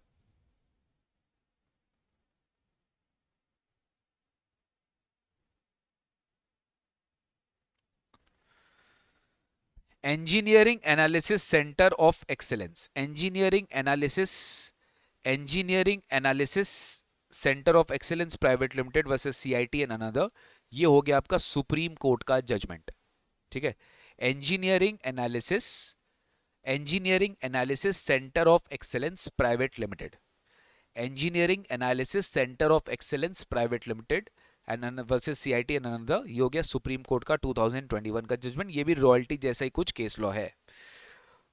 Would the amount paid by a resident Indian end users, यानी फाइनली जो एंड यूजर है या distributor, to non resident computer software manufacturer और सप्लायर्स, जो एंड यूजर है या डिस्ट्रीब्यूटर है जो सप्लायर्स को पेमेंट कर रहे हैं, as consideration for the use और resale of this computer software through end user license agreements, distribution agreements, be considered as a payment of royalty for use of copyright? If yes, will it be liable for TDS? The answer is no, because ये article जो कि already copyrighted है वो बेचा जा रहा है, वो उसका पेमेंट किया जा रहा है। ठीक है, it is not a case of copyrighted but it is a use of copyrighted article being the software bye the and users in India. ये कोई कॉपीराइट का यूज नहीं है, ये कॉपीराइटेड आर्टिकल का यूज है। Therefore, the amount paid for the purchase of software for the hardware or the hardware in which the software is fixed is not a royalty, and hence it will not be liable for TDS under section 195. So Apex Court has observed that the following would not amount to use of or right to use any copyright, and that the amount paid by Indian resident to foreign company is not a royalty. क्या लिखा है? Supreme court ने observe किया कि following would not amount to use of और right to use any copyright, कि ये सब आप नहीं बोल सकते कि right to use any copyright है, and the amount which is paid by the Indian resident to the foreign company is not royalty. कौन कौन सा सिचुएशन में? Where the computer software is purchase directly by the end user resident in India from a foreign supplier, वो directly एक software purchase कर रहा है, तो आर्टिकल परचेज कर रहा है वो। तो where the resident Indian concern acting as a distributor purchase करता है from foreign company and then resells to the resident Indian end users, हम ट्रेडिंग कर रहा है सॉफ्टवेयर का, तो यहां पर भी TDS नहीं लगेगा। where the distributor happens to be a foreign vendor who after purchasing the software from a foreign seller sells the same to Indian distributor, foreign का कोई डिस्ट्रीब्यूटर है वो फॉरेन सप्लायर से खरीद करके इंडियन डिस्ट्रीब्यूटर को बेच रहा है, तो ये प्रॉपर एक ट्रेडिंग हो गया सर सॉफ्टवेयर का भाई। तो in this situation TDS will not be applicable. Where computer software is affixed on to the hardware and it is sold as an integrated unit, बहुत अच्छा सवाल है, इंटीग्रेटेड यूनिट की तरह बेचा जा रहा है हार्डवेयर को सॉफ्टवेयर के साथ मिक्स करके, equipment by foreign suppliers to resident Indian distributors, तो ये सारे सिचुएशंस में जो भी अमाउंट पे किया गया है it is not royalty for the use of copyright in the computer software, क्योंकि use of copyright in the computer software उसके लिए आप जो रॉयल्टी पे करेंगे टेम्पररी होता है, वो परमानेंट नहीं होता, और ये सब परमानेंट सेल हो रहा है सर। तो यहां पर जो है टीडीएस नहीं डिडक्ट होगा सेक्शन 195 में। नेक्स्ट आइए doctor Ranjan Pai. Doctor Ranjan Pai Karnataka high court का जजमेंट है। Principal commissioner of income tax versus doctor Ranjan Pai. Can bonus shares received by the share holder, share holder को क्या मिला है? बोनस शेयर मिला है। Can this be taxable under the head income from other sources? Can this be taxable under the head income from other sources as per provision of 56(2)(10) as they are received without consideration? भाई bonus share जो हमसे मिलता है वो company हमें दे रहा है, ठीक है, हम विदाउट कंसिडरेशन ले रहे हैं, बट ये जो बोनस शेयर है ये इसके ऊपर कोई 56(2)(10) नहीं लगेगा sir. Issue of bonus shares is basically done by the company by capitalisation of reserves, वो रिजर्व से ही देते हैं, तो रिजर्व्स को बेसिकली कैपिटल में ट्रांसफर कर दिया। Is merely reallocation of companies funds, there is no inflow of fresh funds और increase in capital employed which remains the same. Bonus की वजह से आपका कैपिटल स्ट्रक्चर चेंज नहीं होता, खाली आपका रिजर्व्स एंड सरप्लस से अमाउंट चला जाता है शेयर कैपिटल में. Thus there is no addition or alteration to the profit making apparatus and the total funds available with the company remains the same. Any profit derived by the SSE shareholder on account of receipt of bonus share is adjusted by the depreciation in the value of equity shares originally held by them. अब already पहले से उनके पास जो share है, अब वो share उनके पास quantity में ज्यादा हो गया. ठीक है.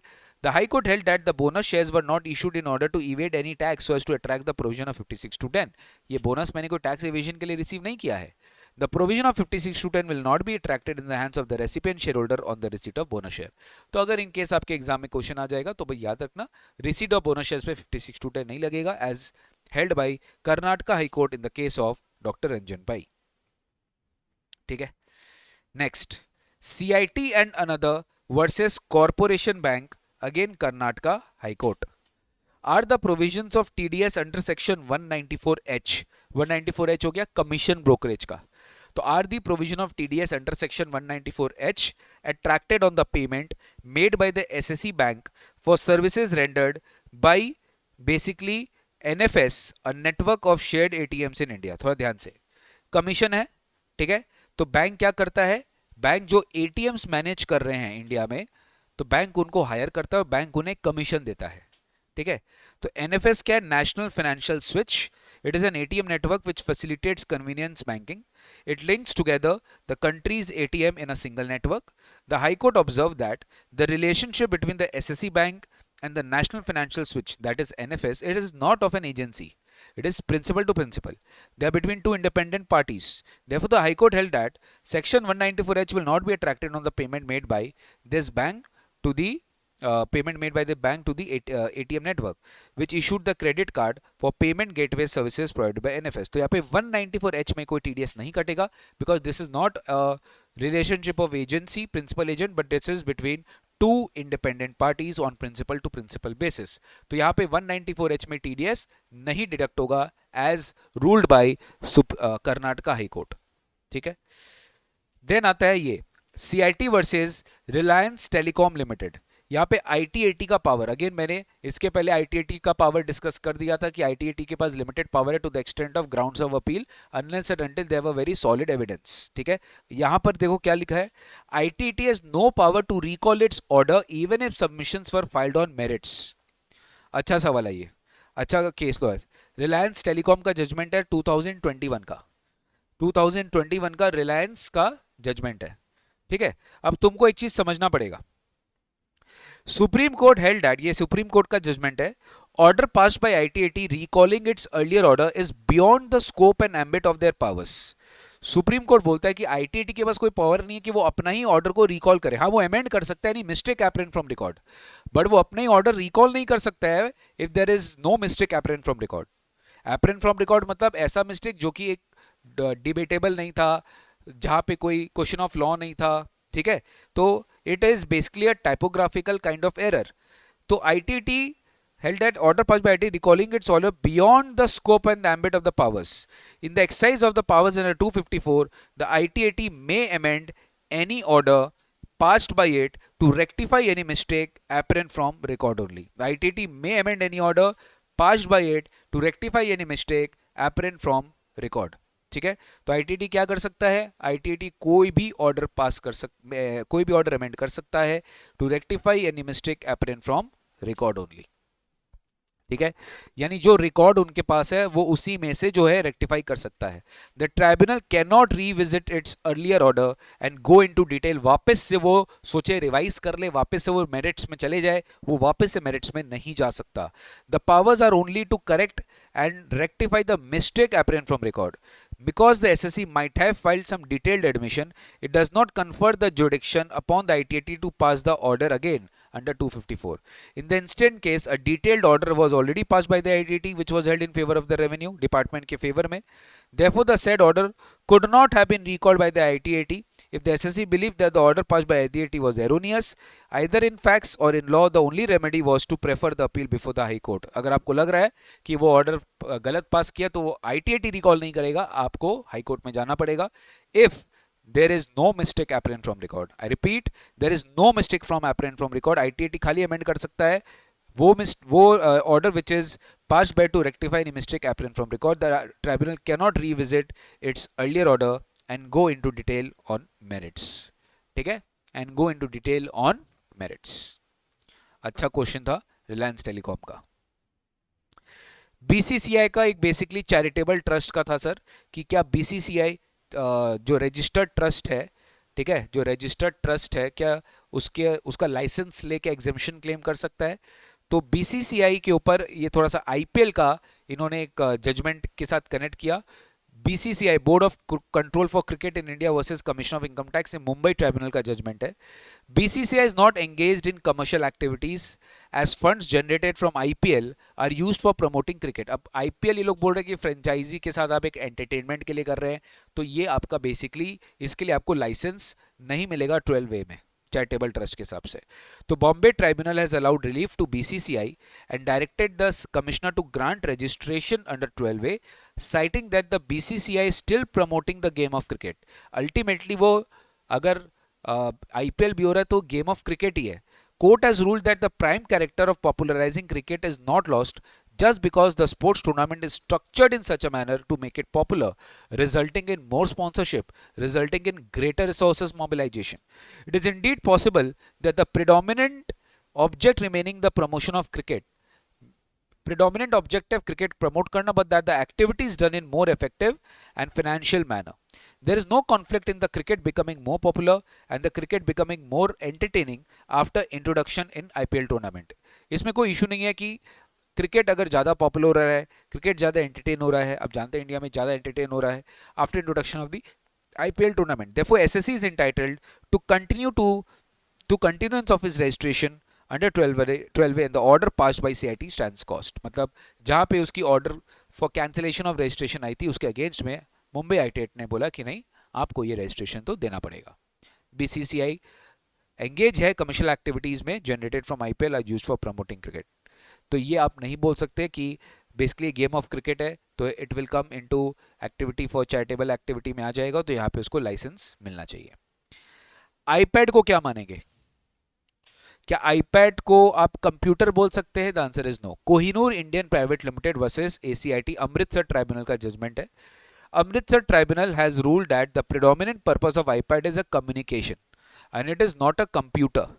It's main features are email, WhatsApp, FaceTime call, music, films.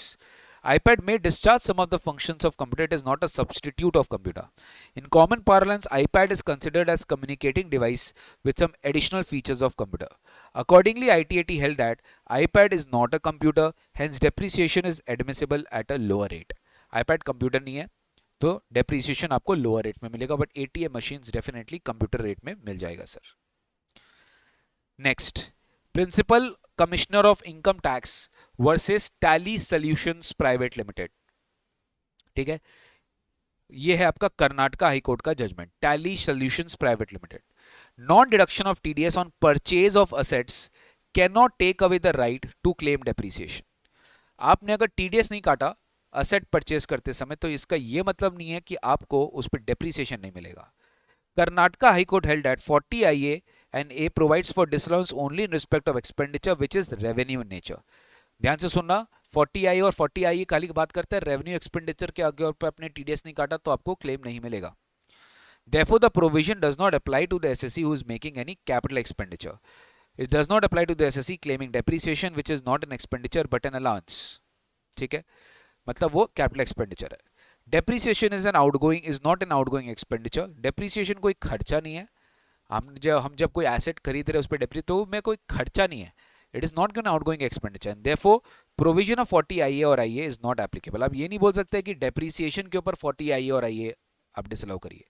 In the absence of any requirement of law for making a TDS out of the expenditure which has been capitalized and no amount was claimed as revenue expenditure, no disallowance would be made. मतलब आप कोई disallowance नहीं कर सकते depreciation component पे, क्योंकि इस पे कोई provision ही नहीं है. It is also pertinent to note that depreciation is a statutory deduction which is available to the SSE on purchase of an asset which is wholly owned by it. The depreciation is an allowance and it is not an expenditure. और 40IA और I डिसलाउ करता है expenditure के ऊपर. Depreciation एक allowance है, ये कोई एक्सपेंडिचर नहीं है. ठीक है, it is not an expenditure, loss और trading liability, it is a allowance. अच्छा क्वेश्चन था, आपके एग्जाम में आ सकता है sir.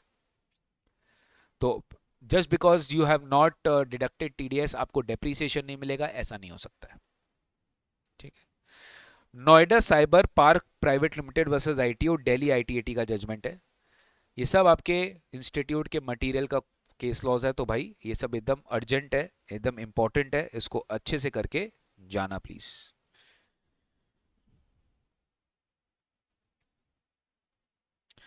50C is not applicable on transfer of lease hold rights. Land और बिल्डिंग ट्रांसफर करना चलो समझ में आता है, 50C लगेगा।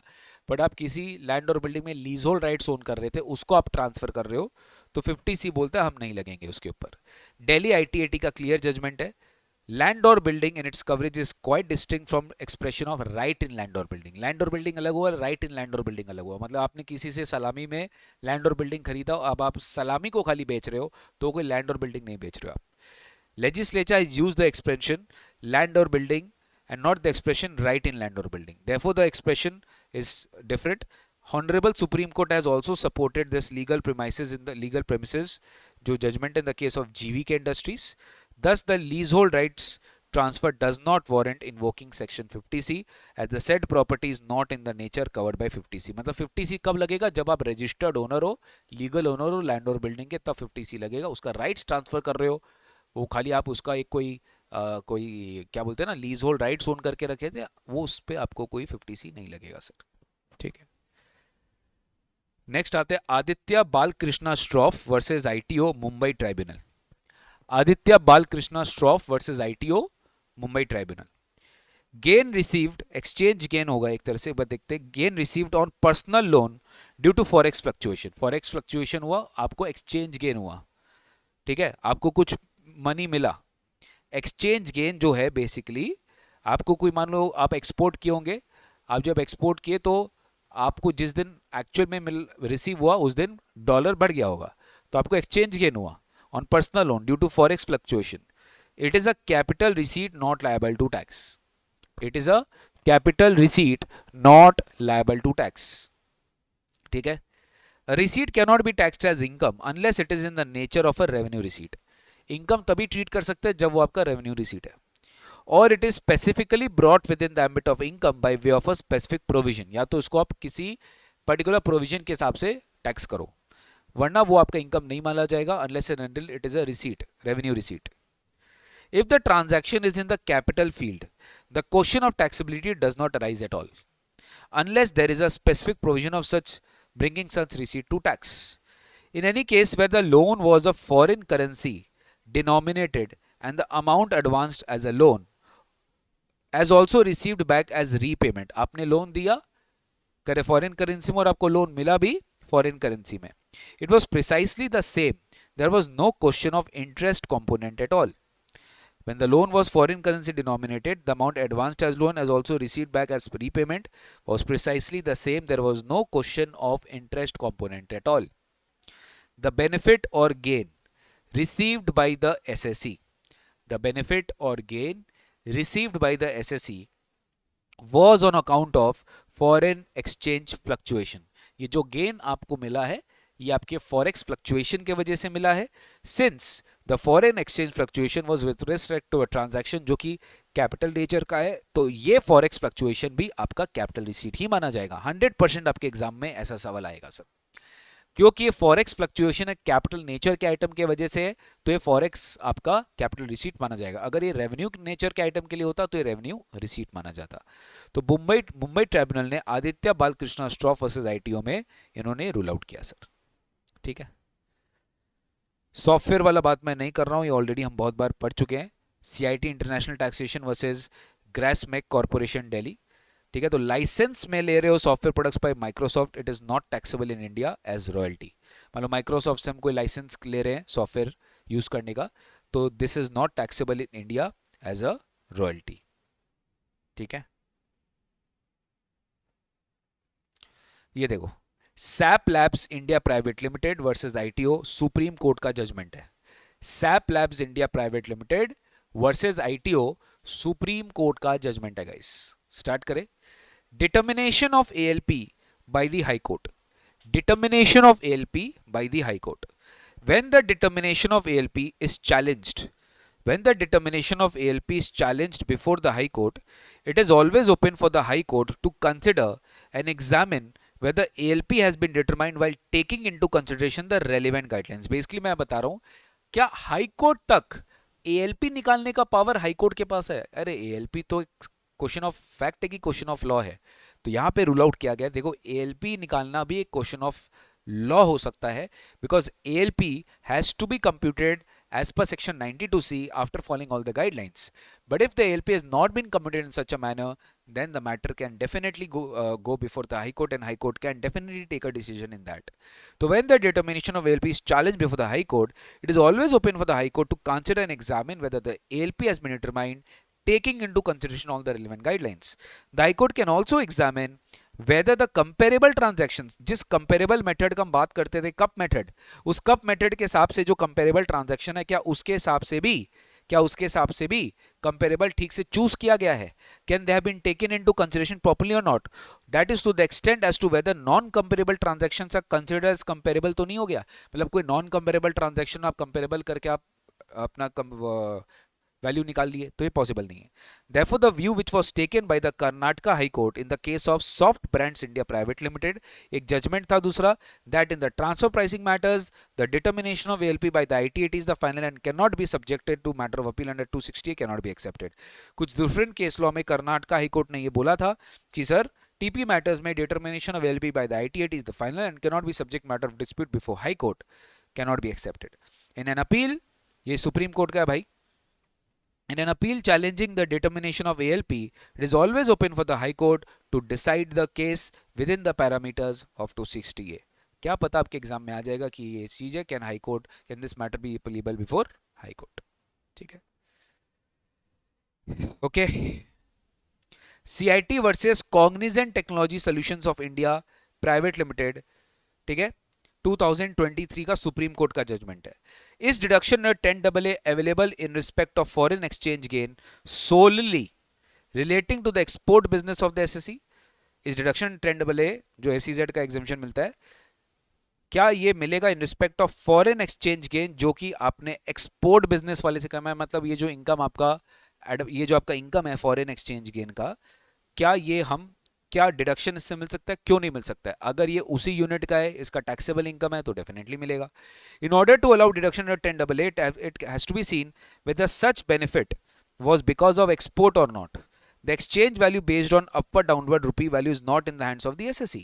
The SSE does not determine the exchange value, but for the fact that the SSE in export house there was no question of earning any foreign exchange.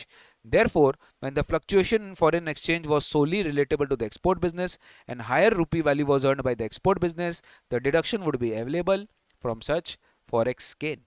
तो आपको forex gain से deduction भी मिलेगा, मतलब 10AA उसके ऊपर भी applicable हो जाएगा। रिलायंस एनर्जी लिमिटेड, ये वाला केस लॉ अपने पहले कर चुके हैं गाइस। ये बेसिकली ATI का बात करता है कि ATI का जो डिडक्शन मिलता है ना गाइस, वो आपको profits of the eligible business से मिलता है। यानी जिस टैक्स हॉलिडे यूनिट को ATI का एलिजिबिलिटी अलाउ है, वो उसी के प्रॉफिट में से अलाउ किया जाएगा, वो बाद बाकी प्रॉफिट में से अलाउ नहीं किया जाएगा। और बाद बाकी यूनिट में अगर लॉसेज है, तो आप उस लॉसेज को ओवरऑल सेट ऑफ करने के बाद आप अपना डिडक्शन इस तरीके से निकालेंगे कि वो यूनिट आपका इंडिपेंडेंट यूनिट है। अदर केस लॉज जो है वो मैंने अलग अलग चैप्टर से एक बार निकाला। ये आपके उस चैप्टर, वो मेन चैप्टर में नहीं था, ये बाकी होता है ना 1 लाइनर 2 लाइनर केस लॉज है, जो मैंने ट्राई किया आपको एक बार बताने का। एक तो मैट का है, minimum alternate tax taxation of companies, where the statement of PL has been prepared as per schedule 3 of companies act. मान लो अपने को पता है net profit as per PL अपने लेते हैं एज पर शेड्यूल 3, उस नेट प्रॉफिट को चैलेंज नहीं कर सकता है कौन? Assessing officer. असेसिंग ऑफिसर खाली ये मैक्सिमम कर सकता है कि what can be added, what can be reduced after net profit, but net profit जो निकल गया that is full and final and that is done as पर the statutory auditor of the company. So where the statement of PL has been prepared in accordance with Schedule 3 and which has been scrutinized and certified by the statutory auditors and the relevant authorities, the AO has no power to scrutinize the net profit in the statement of PL except which is given in the explanation. ये CIT versus ये Apollo tyres versus CIT का judgment है supreme court का। तो supreme court का judgment है कि sir आप इसके ऊपर जो है AO जो है दखलंदाजी नहीं कर सकते, इंटरफेयर नहीं कर सकते, and has to accept the profit which has been declared in the balance sheet that is as per Schedule 3 to Companies Act. Sri Sajjan Mills, any provision made, Sri Sajjan Mills Limited versus CIT, यही भी supreme court का judgment है. Any provision made to meet unascertained liability like provision for gratuity, future losses should be added back. जितने भी unascertained liability सब add back करेंगे. But if the provision for gratuity has been made on the basis of actual valuation, ध्यान रखिएगा court का judgment है, अगर कोई एक्चुअल रिपोर्ट की वजह से आपने प्रोविजन बनाया तो ये असर्टेन लाइबिलिटी बन जाता है और ये आप डिडक्शन अलाउ कर देंगे, एड बैक मत करना. तो काफी बार एग्जाम में आएगा provision made for gratuity based on actual valuation 500 lakh, add back मत करना, नोट दे देना as per case laws it is an ascertained liability and it can not be added back. Malayala Manorama company limited versus CIT, ये भी apex court का judgment है, आइए देखते हैं. सेम है. Apex could observe that for purpose of computation of book profit under 115 JB, the AO's power is restricted to examine whether the books of accounts are certified by the authorities as having been properly maintained as per Companies Act. Thereafter, he has only the limited power of making additions and the deductions as provided in explanation to 115 JB. The AO does not have jurisdiction to go behind the net profit shown in PL except to the extent provided in explanation 1. Same Apollo Tyres wala. Naresh Kumar Kohli versus CIT. No seized asset shall be retained by the department during appeal proceedings and which is filed by the revenue. अगर अपना कोई asset seized है तो department उसे retain नहीं कर सकता. अगर कोई अपील रेवेन्यू ने फाइल किया है तो डिपार्टमेंट अपील के टाइम पे कोई भी asset अगर seized है तो उसे रिटर्न करना पड़ेगा. Shyam jewellers, the place of business और profession can not be sealed under a survey. ठीक है, सर्वे के दौरान जब सर्वे हो रहा है तो सील नहीं हो सकता, ध्यान रखिएगा, उसके लिए आपको सीज करना पड़ेगा. सीजर में होगा सर, ठीक है, सर्च एंड सर्च में होगा तब आप सील कर सकते हैं. सर्वे के दौरान जस्ट एन इंस्पेक्शन, वहां पे इट सील नहीं किया जा सकता. PCIT versus commerce network systems India private limited, wherever appeal could not be decided by ITAT due to the pressure of pendency of cases. ITAT नहीं डिसाइड कर पाया क्योंकि इतने केसेस के पेंडिंग है and delay is not attributable to the assessee in any manner. Interim production of stay could continue beyond 365 days. मैंने बताया ITT नहीं कर पा रहा, उसके पास टाइम नहीं है, इतने सारे केसेस का प्रेशर है. It was not, the delay was also not attributable to the SSC, तो interim production will go beyond 365 days. ये पेप्सी फूड में भी हमने देखा था. शादीराम बाल मुकुंड, ठीक है, the apex court has held that the AO can levy penalty on the additions made by him and not on the additions made by the CIT appeals. जो भी additions खुद AO कर रहा है वो उसमें penalty लगा सकता है, जो CIT appeal addition कर रहा है वो उसके ऊपर penalty नहीं लगा सकता है. Similarly, CIT appeal will levy penalty on the additions made by him and not on the additions made by the AO. जो addition लगा रहा है वो उसके ऊपर penalty लगा सकता है. ठीक है गाइज, बहुत ज़्यादा मतलब अपने एडिक्वेट केस स्टडी कर चुके हैं, इससे ज़्यादा आपके एग्जाम में रेलिवेंट नहीं है. मैंने मेजॉरिटी केस स्टडी एकदम शॉर्ट रूप में आपके लिए कवर कराया है. बस आप लोग इसको अच्छे से करके जाओ, चिल मारो यार, चिल मारो, ज़्यादा टेंशन लेने की रिक्वायरमेंट नहीं है. अच्छे से अपने को रिवीजन करना है. रिवीजन करना यही है कि भैया सारा गो थ्रू कर लो, कम से कम 3 बार रिवीजन कर लो after doing my classes, more than sufficient, और प्रैक्टिस कर लो. ठीक है, प्रैक्टिस क्या कर लो, डायरेक्ट टैक्स का सेवियर. ठीक है, तो चलो गाइस मिलते हैं. इस तरह से अपना सेशन एंड हुआ केस लॉस का. आई होप आपको केस लॉस का सेशन इफेक्टिव लगा होगा और डेफिनेटली ट्रस्ट मी, ये केस लॉस से आपका डेफिनेटली 10 नंबर आएगा, 100% 10 नंबर आएगा. 10 से 12 नंबर भी आ सकता है, 14 नंबर भी आ सकता है. 2 सवाल आते हैं. अब कितना आएगा आपके एग्जाम में इस समय केस स्टडी से, विल हैव टू चेक. ठीक है, बट इतना याद रखना, जब भी कोई केस स्टडी का क्वेश्चन आएगा तो आपको जो है ना बिट्स एंड पार्ट्स में आंसर देना पड़ेगा. पहले आपको एनालिसिस, पहले आपसे पूछेगा आप इसको एनालिसिस बताओ, फैक्ट्स बताओ, रेलेवेंट केस लॉ बताओ, फिर जजमेंट बताओ. तो ये चारों हेड्स में आपको अच्छे से जो है डिवाइड करके अपना आंसर देना पड़ेगा. तो बहुत अच्छे से प्रेजेंटेशन दीजिएगा सर. ठीक है, चलो that's it for the day, that's it for the class. ये रहा हमारा केस लॉस का session. Bye bye, take care, God bless you.